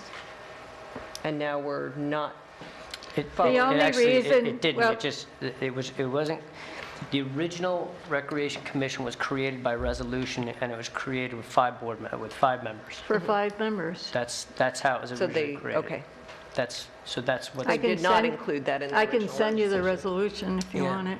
I kept No, it. no, if it agrees, it agrees. That's good. I don't have the resolution. Should agree. Because I think I sent both resolutions to you when you were doing that. There were, yes. There were 2. I had to obtain all the resolutions, yes. So I'm going to move to approve the resolution as amended with the, Well, Late- there was a motion right. on the resolution. It was seconded, there's a discussion, and I believe you're making an amendment. There should be a vote on the amendment to amend paragraph N. I move to amend paragraph N, striking the Striking words budget line. budget line number space.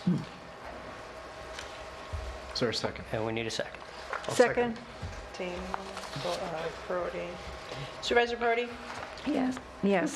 Councilpersons Doyle? Yes. Using my Harris? voice here. Blackman? Yes. Fablelaro? Yes. And now going back to the original resolution, Supervisor Brody?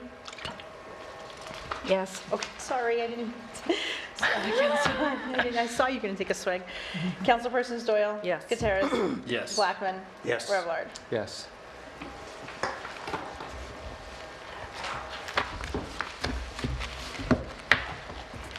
Now, under other matters, you want to have some discussion about the lead service line inventory? Marco? And then Leo had some questions that you were going to answer. Correct.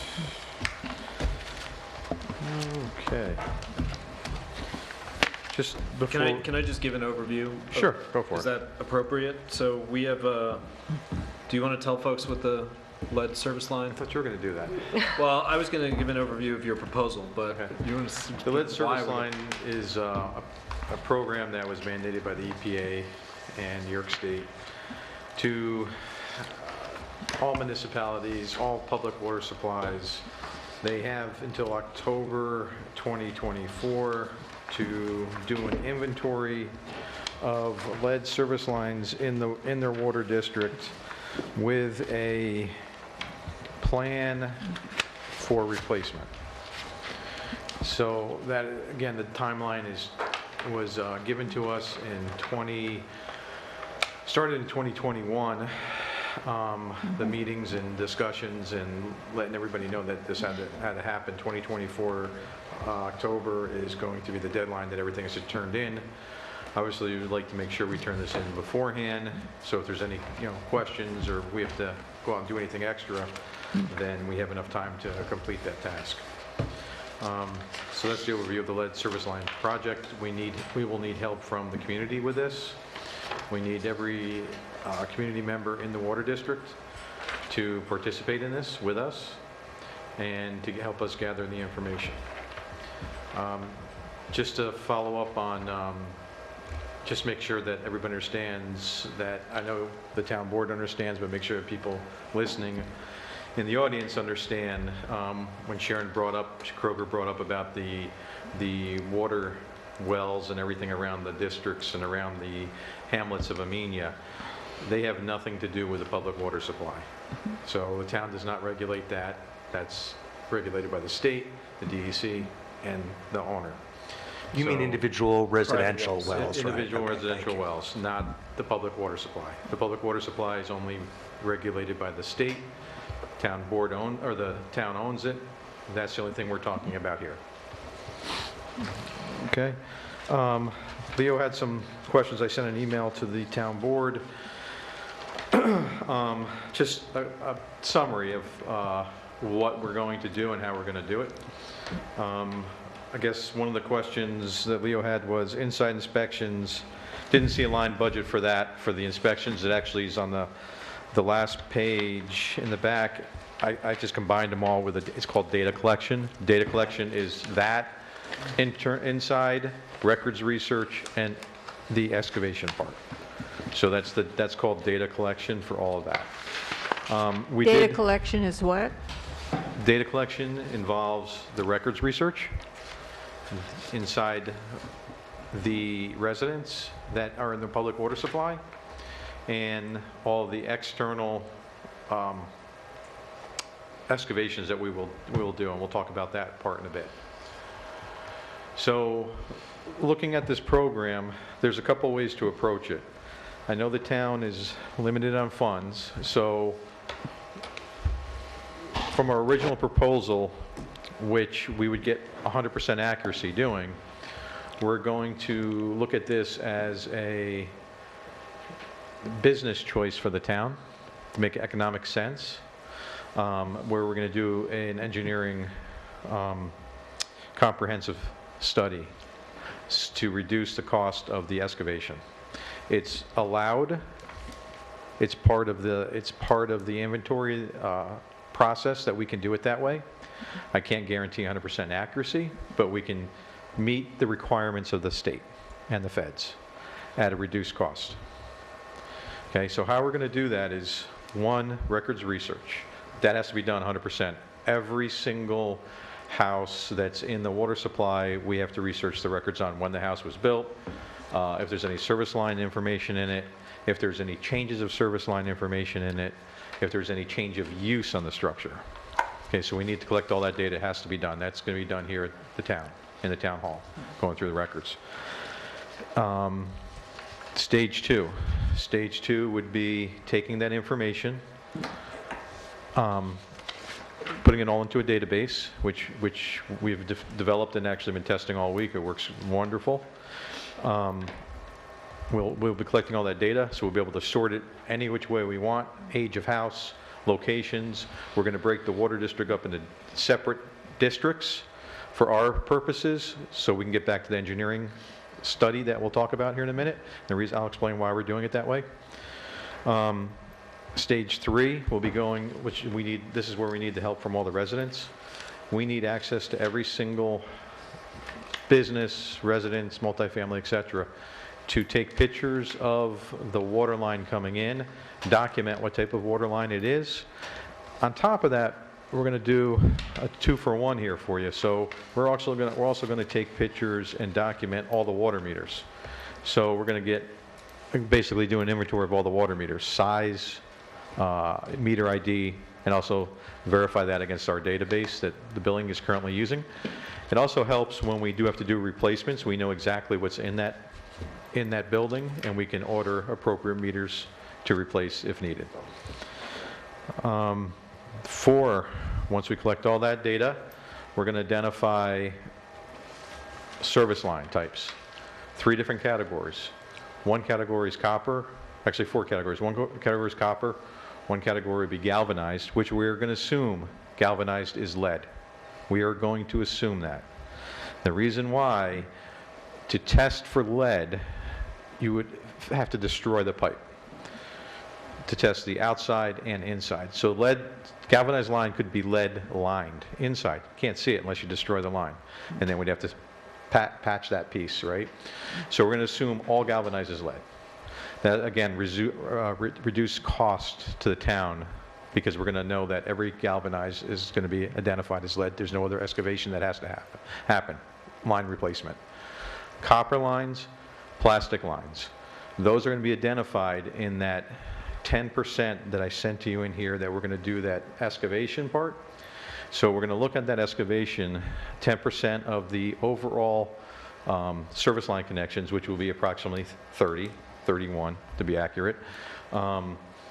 We are going to excavate 31 curb boxes, and we're going to make sure that these are easy locations to excavate, so we can do very little road damage, sidewalk, or property damage. We're going to try to locate the ones in grass areas.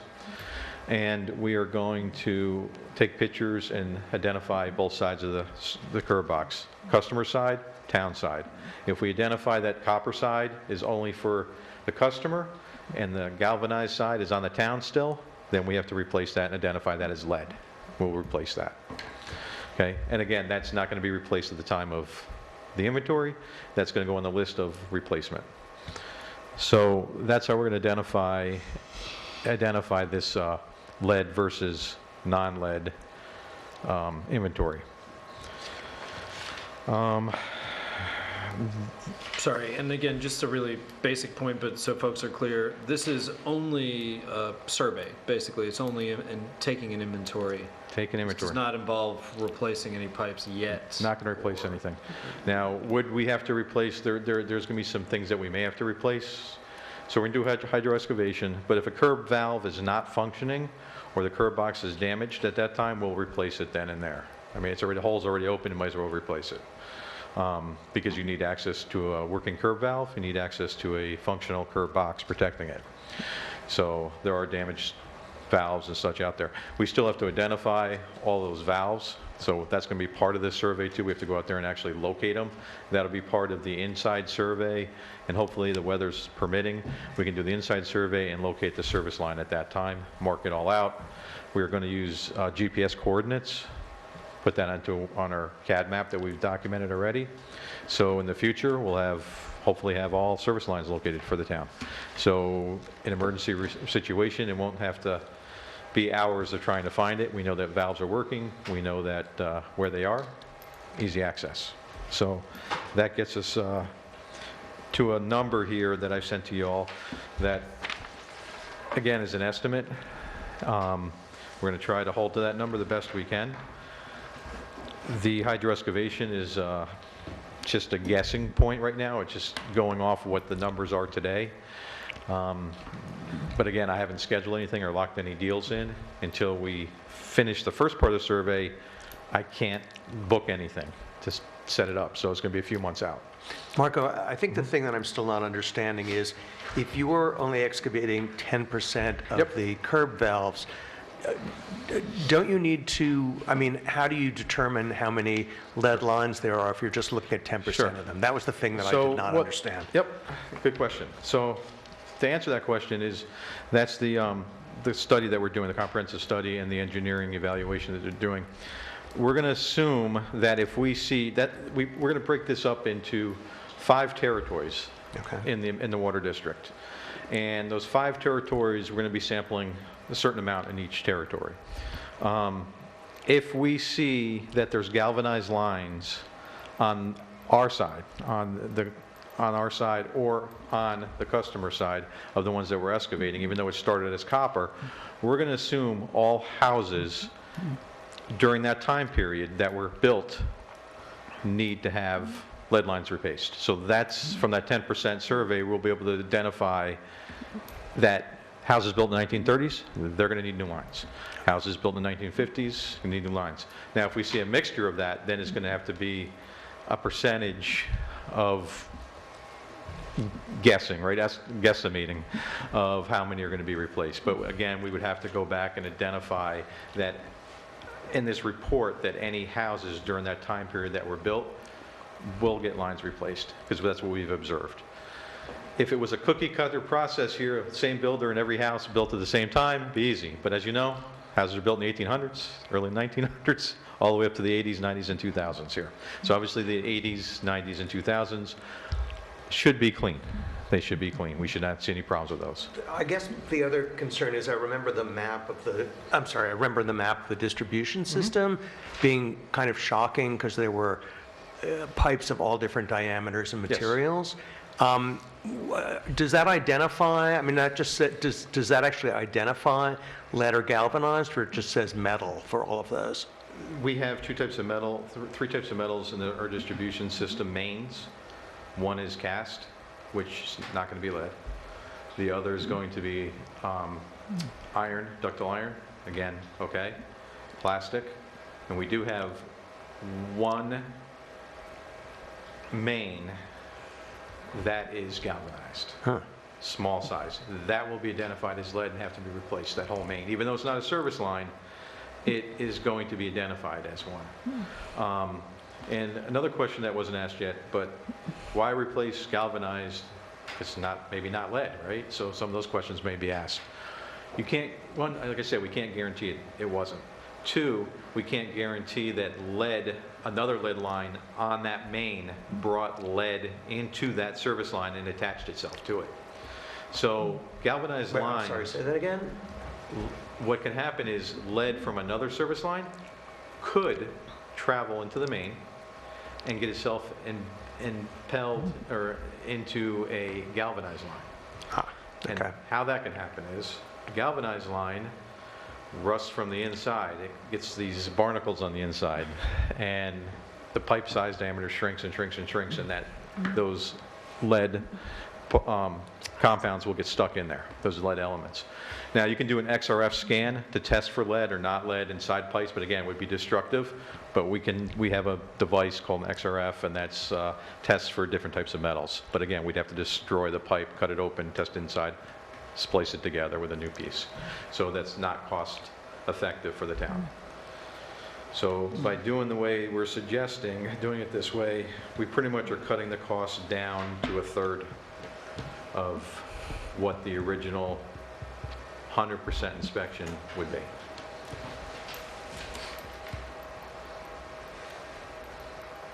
Thank you. Now, And the timeline for that phase? this whole thing? Any other Yeah. questions, Leo? No, that was Because you had it. 3 or 4 in your email, so I'm sorry? you had 3 or 4 Yeah, let me items. see. I think it was 3, and I think that the third one related to the second one. Right, relates to Oh, just certain- conceptual modeling. What Yep. does that actually mean, or how does that work? Sure. That's exactly what I was just talking about with the 10%. We're going to take the 10% of that information Right. of the excavation, the dates of the houses, the dates of the service lines, or dates of the water mains when they were put in, and we're going to do, our engineer is going to do that, that modeling to say that X number of service lines we're going to predict are going to be lead. And we're going to be able to budget for that. And we have to put together a schedule for this too, that has to be submitted with this survey, to say we're going to change X number of lines every year. Okay. And by 10 years out, we're going to be done, whatever it is. But we need to set them a schedule too of how many lines there are, how many lines we're going to replace, and what the time frame is. I'm sorry, Vicki, you said something. Scheduling, so it sounds like, the inventory, you're going to start, and you said a couple of months on doing the research in the archives of our records, Right. Is that right? And then you're going to move on to the homes. inside Yep. lines and the curb side, Yep. curb boxes, and then The just excavation. keep working your way out. Yeah, our goal is, I want to get the records research done in the next, if I can start right away, I want to get it done by end of March, if possible. Mm-hmm. From there, I want to start scheduling appointments for getting people houses. Again, we're going to have to work with them, so it's going to be weekends, nights, et cetera, et cetera. But that's going to be the hardest part, because we have problems trying to schedule with meter changes. So we need to have 100% compliance with this from the public. So we need to do some news to them. We need to report this to them at this meeting like we're doing.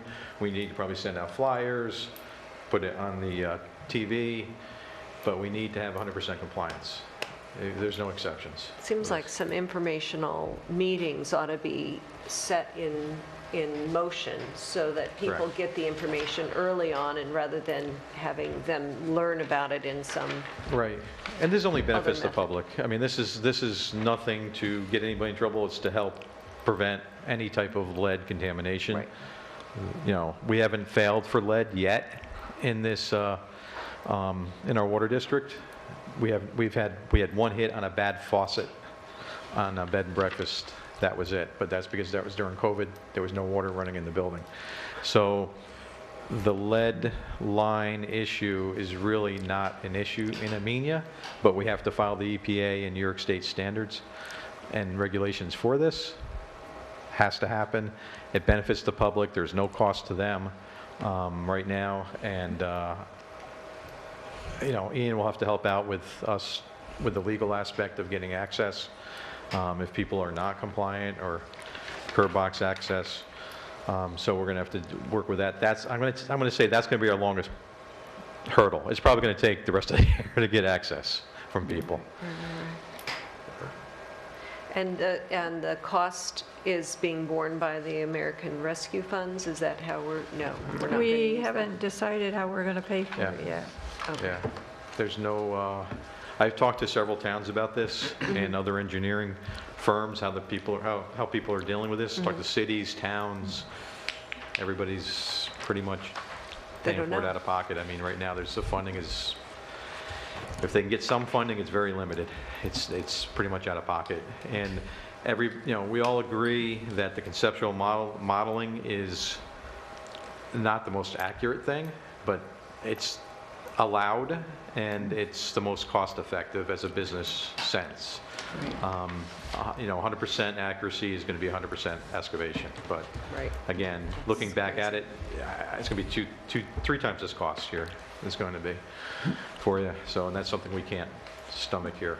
And Marco, how recently did they discontinue the use of lead pipes? In the 80s.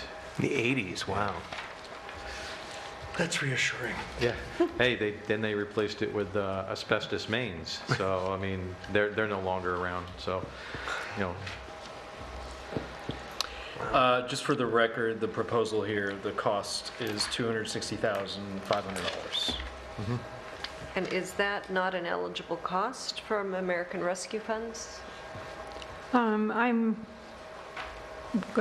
working with capital markets to see if it can be. Because I've just read something where it said it could be, so I have to check into that. This community outreach and education, why would you be doing that?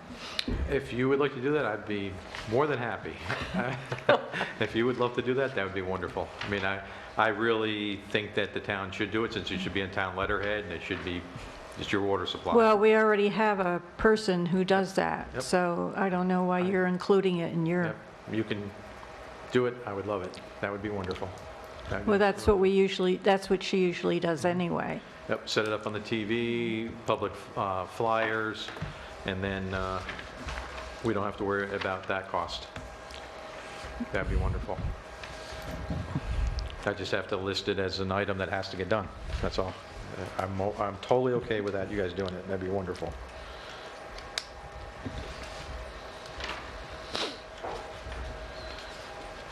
Any other questions? Seemed like you had a thought when we were discussing the merger of the wastewater and the water committee, Yeah. and then, I definitely think they should be two separate entities. I Okay. think that for now, because like you said, there's, one district is already formed, one is not.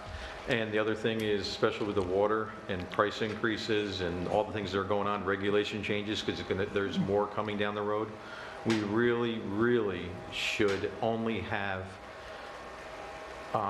players on that committee that are in the water district. So they truly understand what we're seeing from the regulators, the costs, because outside the water district, we had a mix before, and just some feedback that I got before on the people outside the water district, they don't have a skin in the game because they don't pay anything, taxes or anything. People in the water district really have a skin in the game, so they have to understand, and then they can be your mouth, your words to the community stating that, yeah, we looked at it, we don't want a price increase either, but these are things we have to do. Yes, because it has to pay for itself. It does. And if it isn't paying for itself, that's when you have to do price increases. Correct, correct. And there hasn't been price increases, as you all know, for many, many years, and just recently, we're just catching up. And the laboratory costs at least have tripled. Yep, everything is going up. Because the Department of Health is requiring more and more testing to be done. And the lab prices have gone up. So not only the extra testing requirements, but the lab prices themselves have gone up tremendously. So Margot, you've asked us to approve this proposal, the scope tonight? I mean, I'm asking you, yes. I mean, I've been asking you to approve it for months now. Well, we have to do it by resolution. We'll do it on the 16th. You have to have a means of paying for it before we approve it. I need to look into the funding first. Yeah, because I mean, I'm on hold right now, and it's really... Well, you're going to have to be on hold for 2 more weeks. Yeah, I mean, this is really months and months and months that I have to catch up. So, you're asking me to perform miracles here. So 2 more weeks, Yep. it's fine, but I keep hearing it. I don't want to keep going 2 more weeks. 2 more weeks, 2 weeks. So, and then the budget, this is coming out of maintenance, operations budget. That's something that we were discussing. Well, we'll figure that out. Okay. Okay. All right, that's it. Any other questions? Thank you. Thank you. Town board comments? I have a few quick ones. Victoria and I talked a few minutes today about a potential special meeting February 9th to potentially interview some candidates for open committee meetings. Is that something we're going to talk about? I thought February 9th would work for me. I'm sorry. The second Thursday. You're talking about interviewing people for posts on committees. Well, we have some committee applications, I understand. Well, and not just committee applications, we would be able to interview the recreation director. Oh, I see, okay. Because apparently, from what I understand, she is going to be away on the 16th. So if we could just have a quick meeting to interview the recreation on the 9th? Director. When is the advertisement for that position? Ninth. Due at noon on the 9th. Okay, So if I got get any at noon, at 11:59 on the 9th, And I then can there schedule them that are, night. there are also 2 candidates for enhancement. Oh, good. So I thought we could have a quick meeting and just do interviews if people are available that evening. And what time would you like to meet? I'm pretty flexible, so. Don't block on me. I think that's the second Thursday, right? So, yeah. What time? I could do it anytime after 5:30, 5 or 30 or thereafter. How about those? So you want to do 5:30? 6:30? Would that work, or? Or were you suggesting doing it earlier, Vicki? No, whatever works for you guys. Okay, well, I guess 6:30 is fine. I mean, we typically, that's typically And Dawn, when we can interview you, people. I'm here. set them up for us? Not a problem. And then we can keep, have them done by So just the one rec person? Or, so Two far. 2 enhancements and 1 rec. The 2 enhancement and 1 recreation that we know of. Right. not a problem. The other thing, I wondered where we're at with the parking lot striping and delineation status, and whether or not Stone Leaf was willing to put little IDs on their cars so we could know who was in what space for use of the parking lot? I don't recall if I ever received a response from them on that. I don't recall you ever saying that you got a response. I will follow up. Okay. In particular, we will be wanting to use the parking lot for Earth Day on April 22nd. We have some EV demonstration cars and some other low-impact heat pump, kind of demonstrations that we want to do outside, weather permitting. And Well, that's that's on a Saturday, right? Right. So we want to know where our car spaces, parking lots are, Well, ideally. they're not usually there on Saturday. We've had some overnight parking. What? We've had some overnight parking. It's awkward to not know where you can really set up your stuff if they have. I believe the license agreement Would Did we it be able to exclude put a Saturdays? sign? weekly. I don't think Was it it during inclu- the week? Yeah, I think it's So a then weekly. the- I'd have to double check that, but my recollection was So that our that it's signage weekly sits- from sign, from, there was a time frame to Would it. we be able to put a sign there, no overnight parking? You could. I'm more concerned about the Earth Day thing. I mean, wouldn't it make sense to contact them and let them know that that's happening? So I that can they do that. Yeah, I And- mean, because they could certainly park elsewhere in town on that day. Well, they're It's a not- Saturday, they're not there. They're not It's usually the there other cars that are Saturday going to be there anyway. when we leave. Nobody's there Saturday. The agreement Parking also had a lot is empty. carve On out. the car. The carve out in the agreement was that unless the town needed it for a particular event, because those events were taken into consideration when we did the license. So I think if, as Yeah, Leah's I can let suggesting, if them we know. give them notice Yeah. that we need it that day. I can do that. There continues to be a lamp out. There's a bulb that's burned out at Fountain Square, and I noticed when I was doing bill signing vouchers that we had purchased 6 LED lights, and I wondered if one of those from Licurdo's was I don't know. for that. You can call them and ask them. I have no clue. Okay. Is John Novak somebody who would help me figure that out? Or I think I also asked Megan to order from Licurdo enough light bulbs for the Waseg lights, because those lamps burn out. And you did a little more research and found that the missing lamp post, you found the The original purchase order, but I Purchase called order. after I spoke to you, and they're no longer in business. I thought so. I thought that they were done. But I thought Megan said that it was just Well, why don't you just needed- check with Megan and see what she says? It is just a poll. I'll talk It's to just her a and see poll. if she has any sources in mind. Okay. Committee meeting dates. I am trying to get a handle on who's all meeting when. And I believe the Rec Commission looks like they're doing their Tuesday, February 21st at 7 PM in the basement classroom, or is that some other location? Basement classroom. Okay. And they're typically on the second Tuesdays, I think, but I'm not It's the- positive. They're going to be changing their schedule. They've Okay. given me their schedule through February. As of right now, it was the 7th and the 21st. Okay, so they're meeting this Tuesday, the 7th, this coming, at 7 PM in the basement, and February 21st in the basement. The CAC's February meeting, 21st is the big meeting, is that? Correct, but, And they think there's enough room down there? so they're going to go to the auditorium that day. 'cause I They'll was be we're on gonna having a big say, party. that does that make one. sense, I yeah, would think. auditorium. Somewhere. Well, they had their special meeting of interviews last night. That's why they were down in the basement last night. It looked like all those meetings were in the basement, but that's fine. I would guess you're right, that the If they're- auditorium is more If appropriate they're for that having one. a meeting with multiple groups, Auditorium. did they plan on the auditorium? Well, with that many people, yes, they're going to have to. And I'm sure Okay. Paul's watching. So yeah, Okay. we'll move them right upstairs.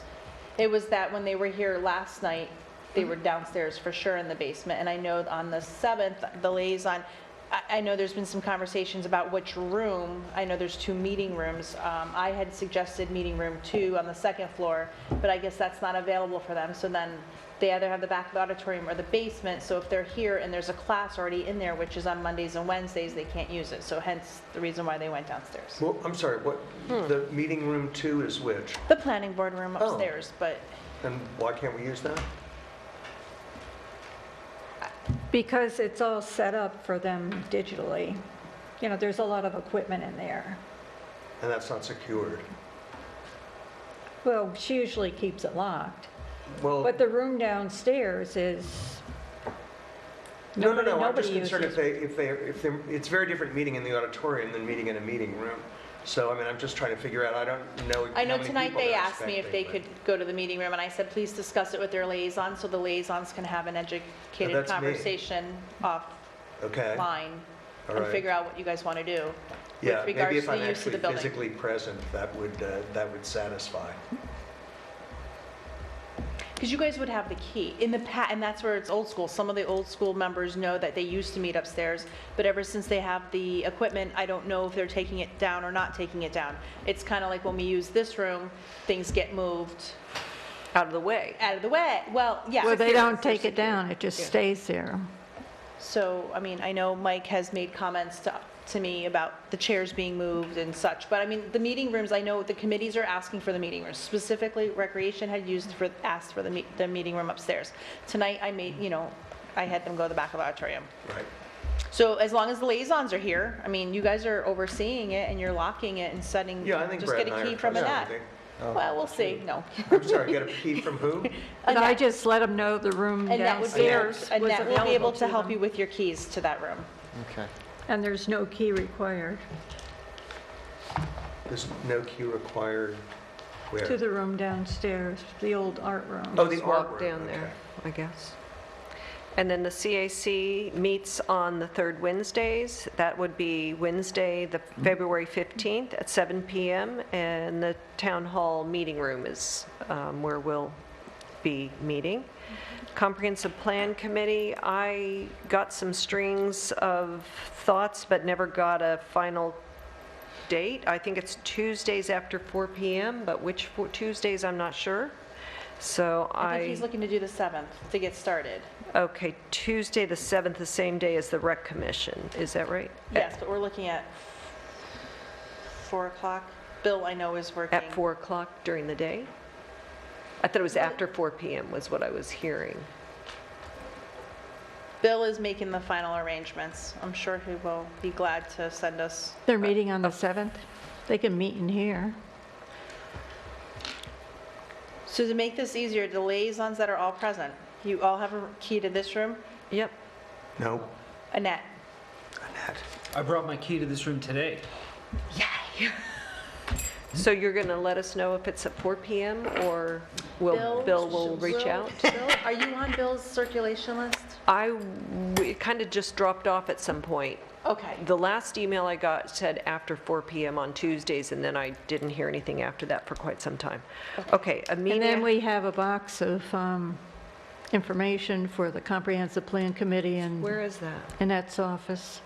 Oh, do Says I Bill need to Flood make on a it. separate trip here to pick that up? I looked for it in my box, but I didn't see it in my mailbox. Why would it be in your box? It's a whole box full for every person on the committee. A box full of what? It's the zoning law and the comprehensive plan. Okay, so there is a box of that we need prior to the meeting, or to bring Yes. to the meeting, to disseminate then? Yes. I see, okay, Yeah, I had her put it all together for him. I see. And it says Bill Flood's name on it. It's right in front of her desk. Okay, And you have a key to that office, so. yes, I do. Amenia Housing Board, I believe, where are you going? I was gonna get water. Amenia Housing Yeah, Board you're are allowed. third Thursdays, is that right? Is that what we decided Yeah, on? that was just changed. Third Thursdays at 6 PM? It'll be prior to the town Yeah, board it's gonna meeting? be before. In here? Can't be in here because they may- he's setting up. They've been meeting, I mean, this time it was there, I mean, we could. Wherever, discuss. somewhere in the town hall? Yeah. Okay. And wastewater, it sounds like it was just held on the, what is it, the We have third, just before this meeting. first So Thursdays? first Thursday. Yeah. That's At what his, 6 o'clock? that's what Charlie's email was. Okay. At 6 o'clock, is that right? Okay. An enhancement to be determined, I guess, when they get their committee We members. gotta get some members. Yep. Then I just have, what else was I going to say? parking lots, striping, lampposts, committee meeting dates. My personal feeling about choice words, I thought they sound like a good option for us to get started, and I would be in favor of getting the consultation going sooner rather than later and investing $2,500 in 100 hours of them helping us decide where our high priorities are, because I understand every committee, every entity seems to have its own needs, infrastructure, and some kind of way of prioritizing and making sense out of it. Seems like a really good thing, an exercise that is long overdue, so that we're not just knee-jerk reactions to what grant comes down the pike. We kind of race for it, and it feels like a better way to start with an inventory of what we need and then look for the grants afterwards, rather than see a grant and say, how can we get that money? It's like the grant wagging the tail of the dog, rather than us being proactive and saying, our priority is X, Y, and Z. How can we make those things happen? Those are my comments. Are there any other town board comments? No, but I do have a question. Oh, I'm sorry. I have a question as well. I'm sorry, just Victoria, did you attend the county emergency, the supervisor's call? Yes. I don't know if you went to that. What did they say? There's a weather warning. Cold snap? Yeah. Well, what they're expecting Friday night into Saturday morning is a wind chill of probably minus 18. So they had NYSEG on the call, Central Hudson. They're all, being prepared for any outages. There's going to be some wind, but they're not sure. There could be wind gusts up to 30 miles per hour. I had Nancy put on the website that if anyone loses power during the bitter cold, they can call me at 845-417-6384, and if need be, I will come and open the town hall. I also had a discussion with sent an email to the Wassaic Firehouse, and they will also be available as a heating place to go to. I don't have any hours or anything yet, but I am also working with the Wassaic Firehouse. So we'll have two places people can come if they lose power and they don't have heat, or they have any other type of emergency. Oh, and what was my question? Oh, what do we have, I'm sorry, what do we have to do if we decide that we want to hire the grant writer? Does that require a resolution? And if so, we should have one for the next time, I guess. If people are if people are agreed, no, I guess we'd vote at that meeting, but. Yes. Yeah, there was some discussions with regards to, Which option? which option, the contract, number of hours, potentially reducing the hours. There was, Damien mentioned language with regards to the kind of year-end reconciliation and then rollover of the hours not billed, right? So there needs to be some work with regards to the proposal. Yeah. So if the board wants to pursue that, I can reach out to Choice Words, or however your board wants I me to would do it. have them just narrow it down to what it is that we're choosing, right? Rather than give us this You know, it's menu. the two different options. I asked for that just so we could make a choice. Yeah, no, but which is that shouldn't nice. be in- that But shouldn't be now the we could contract, hone in on, Is the there- CFA sounds like a great opportunity, the 7,500 for the first initial application, getting us rolling, right? Because we've done CFAs in the past, right? But we haven't got that data, or do you have all that data compiled and should be easier to do Well, than it- $7,500 worth of grant work? In other Well, words, it she said the depends- hard part is doing Well, the it first one. depends what you're going to apply for. I mean, there's so many different categories. I see. As for the CFA, I mean, when it comes out, I mean, there's multiple categories, and you can apply for more than one grant if it's, not related. Like you can apply for a parks grant, or you could apply for a water grant, or, there's several different ones there. Right, and I think she said that if there were multiple CFAs being done at the same time, that would lower the price. Yeah, that's right, yeah. So there's the 20 hours versus 30 hours is one question. So you should all make your feelings known about that. And also, it sounded like more people were in favor of doing the, what do you call it, the initial? monthly? Retainer. Oh, the monthly. The retainer, Yeah, like yeah, the yeah. monthly billing and 30 hours a month or 20 hours a month. Do you agree with that? I mean, we're doing it that way? Okay. Yeah. Well, then it sounds like that's resolved. So the only question then is the number of hours.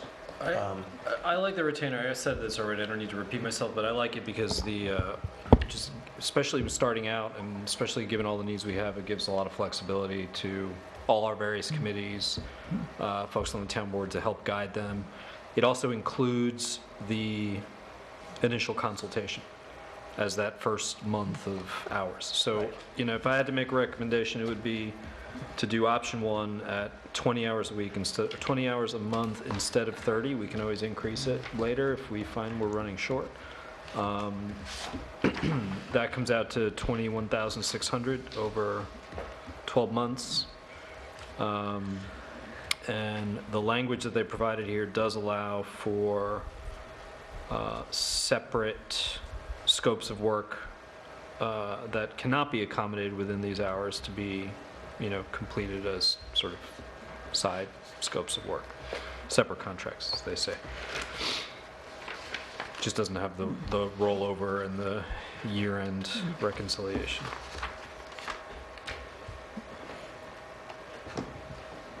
$20,000 is roughly what we had kind of penciled in the budget for a grant writer.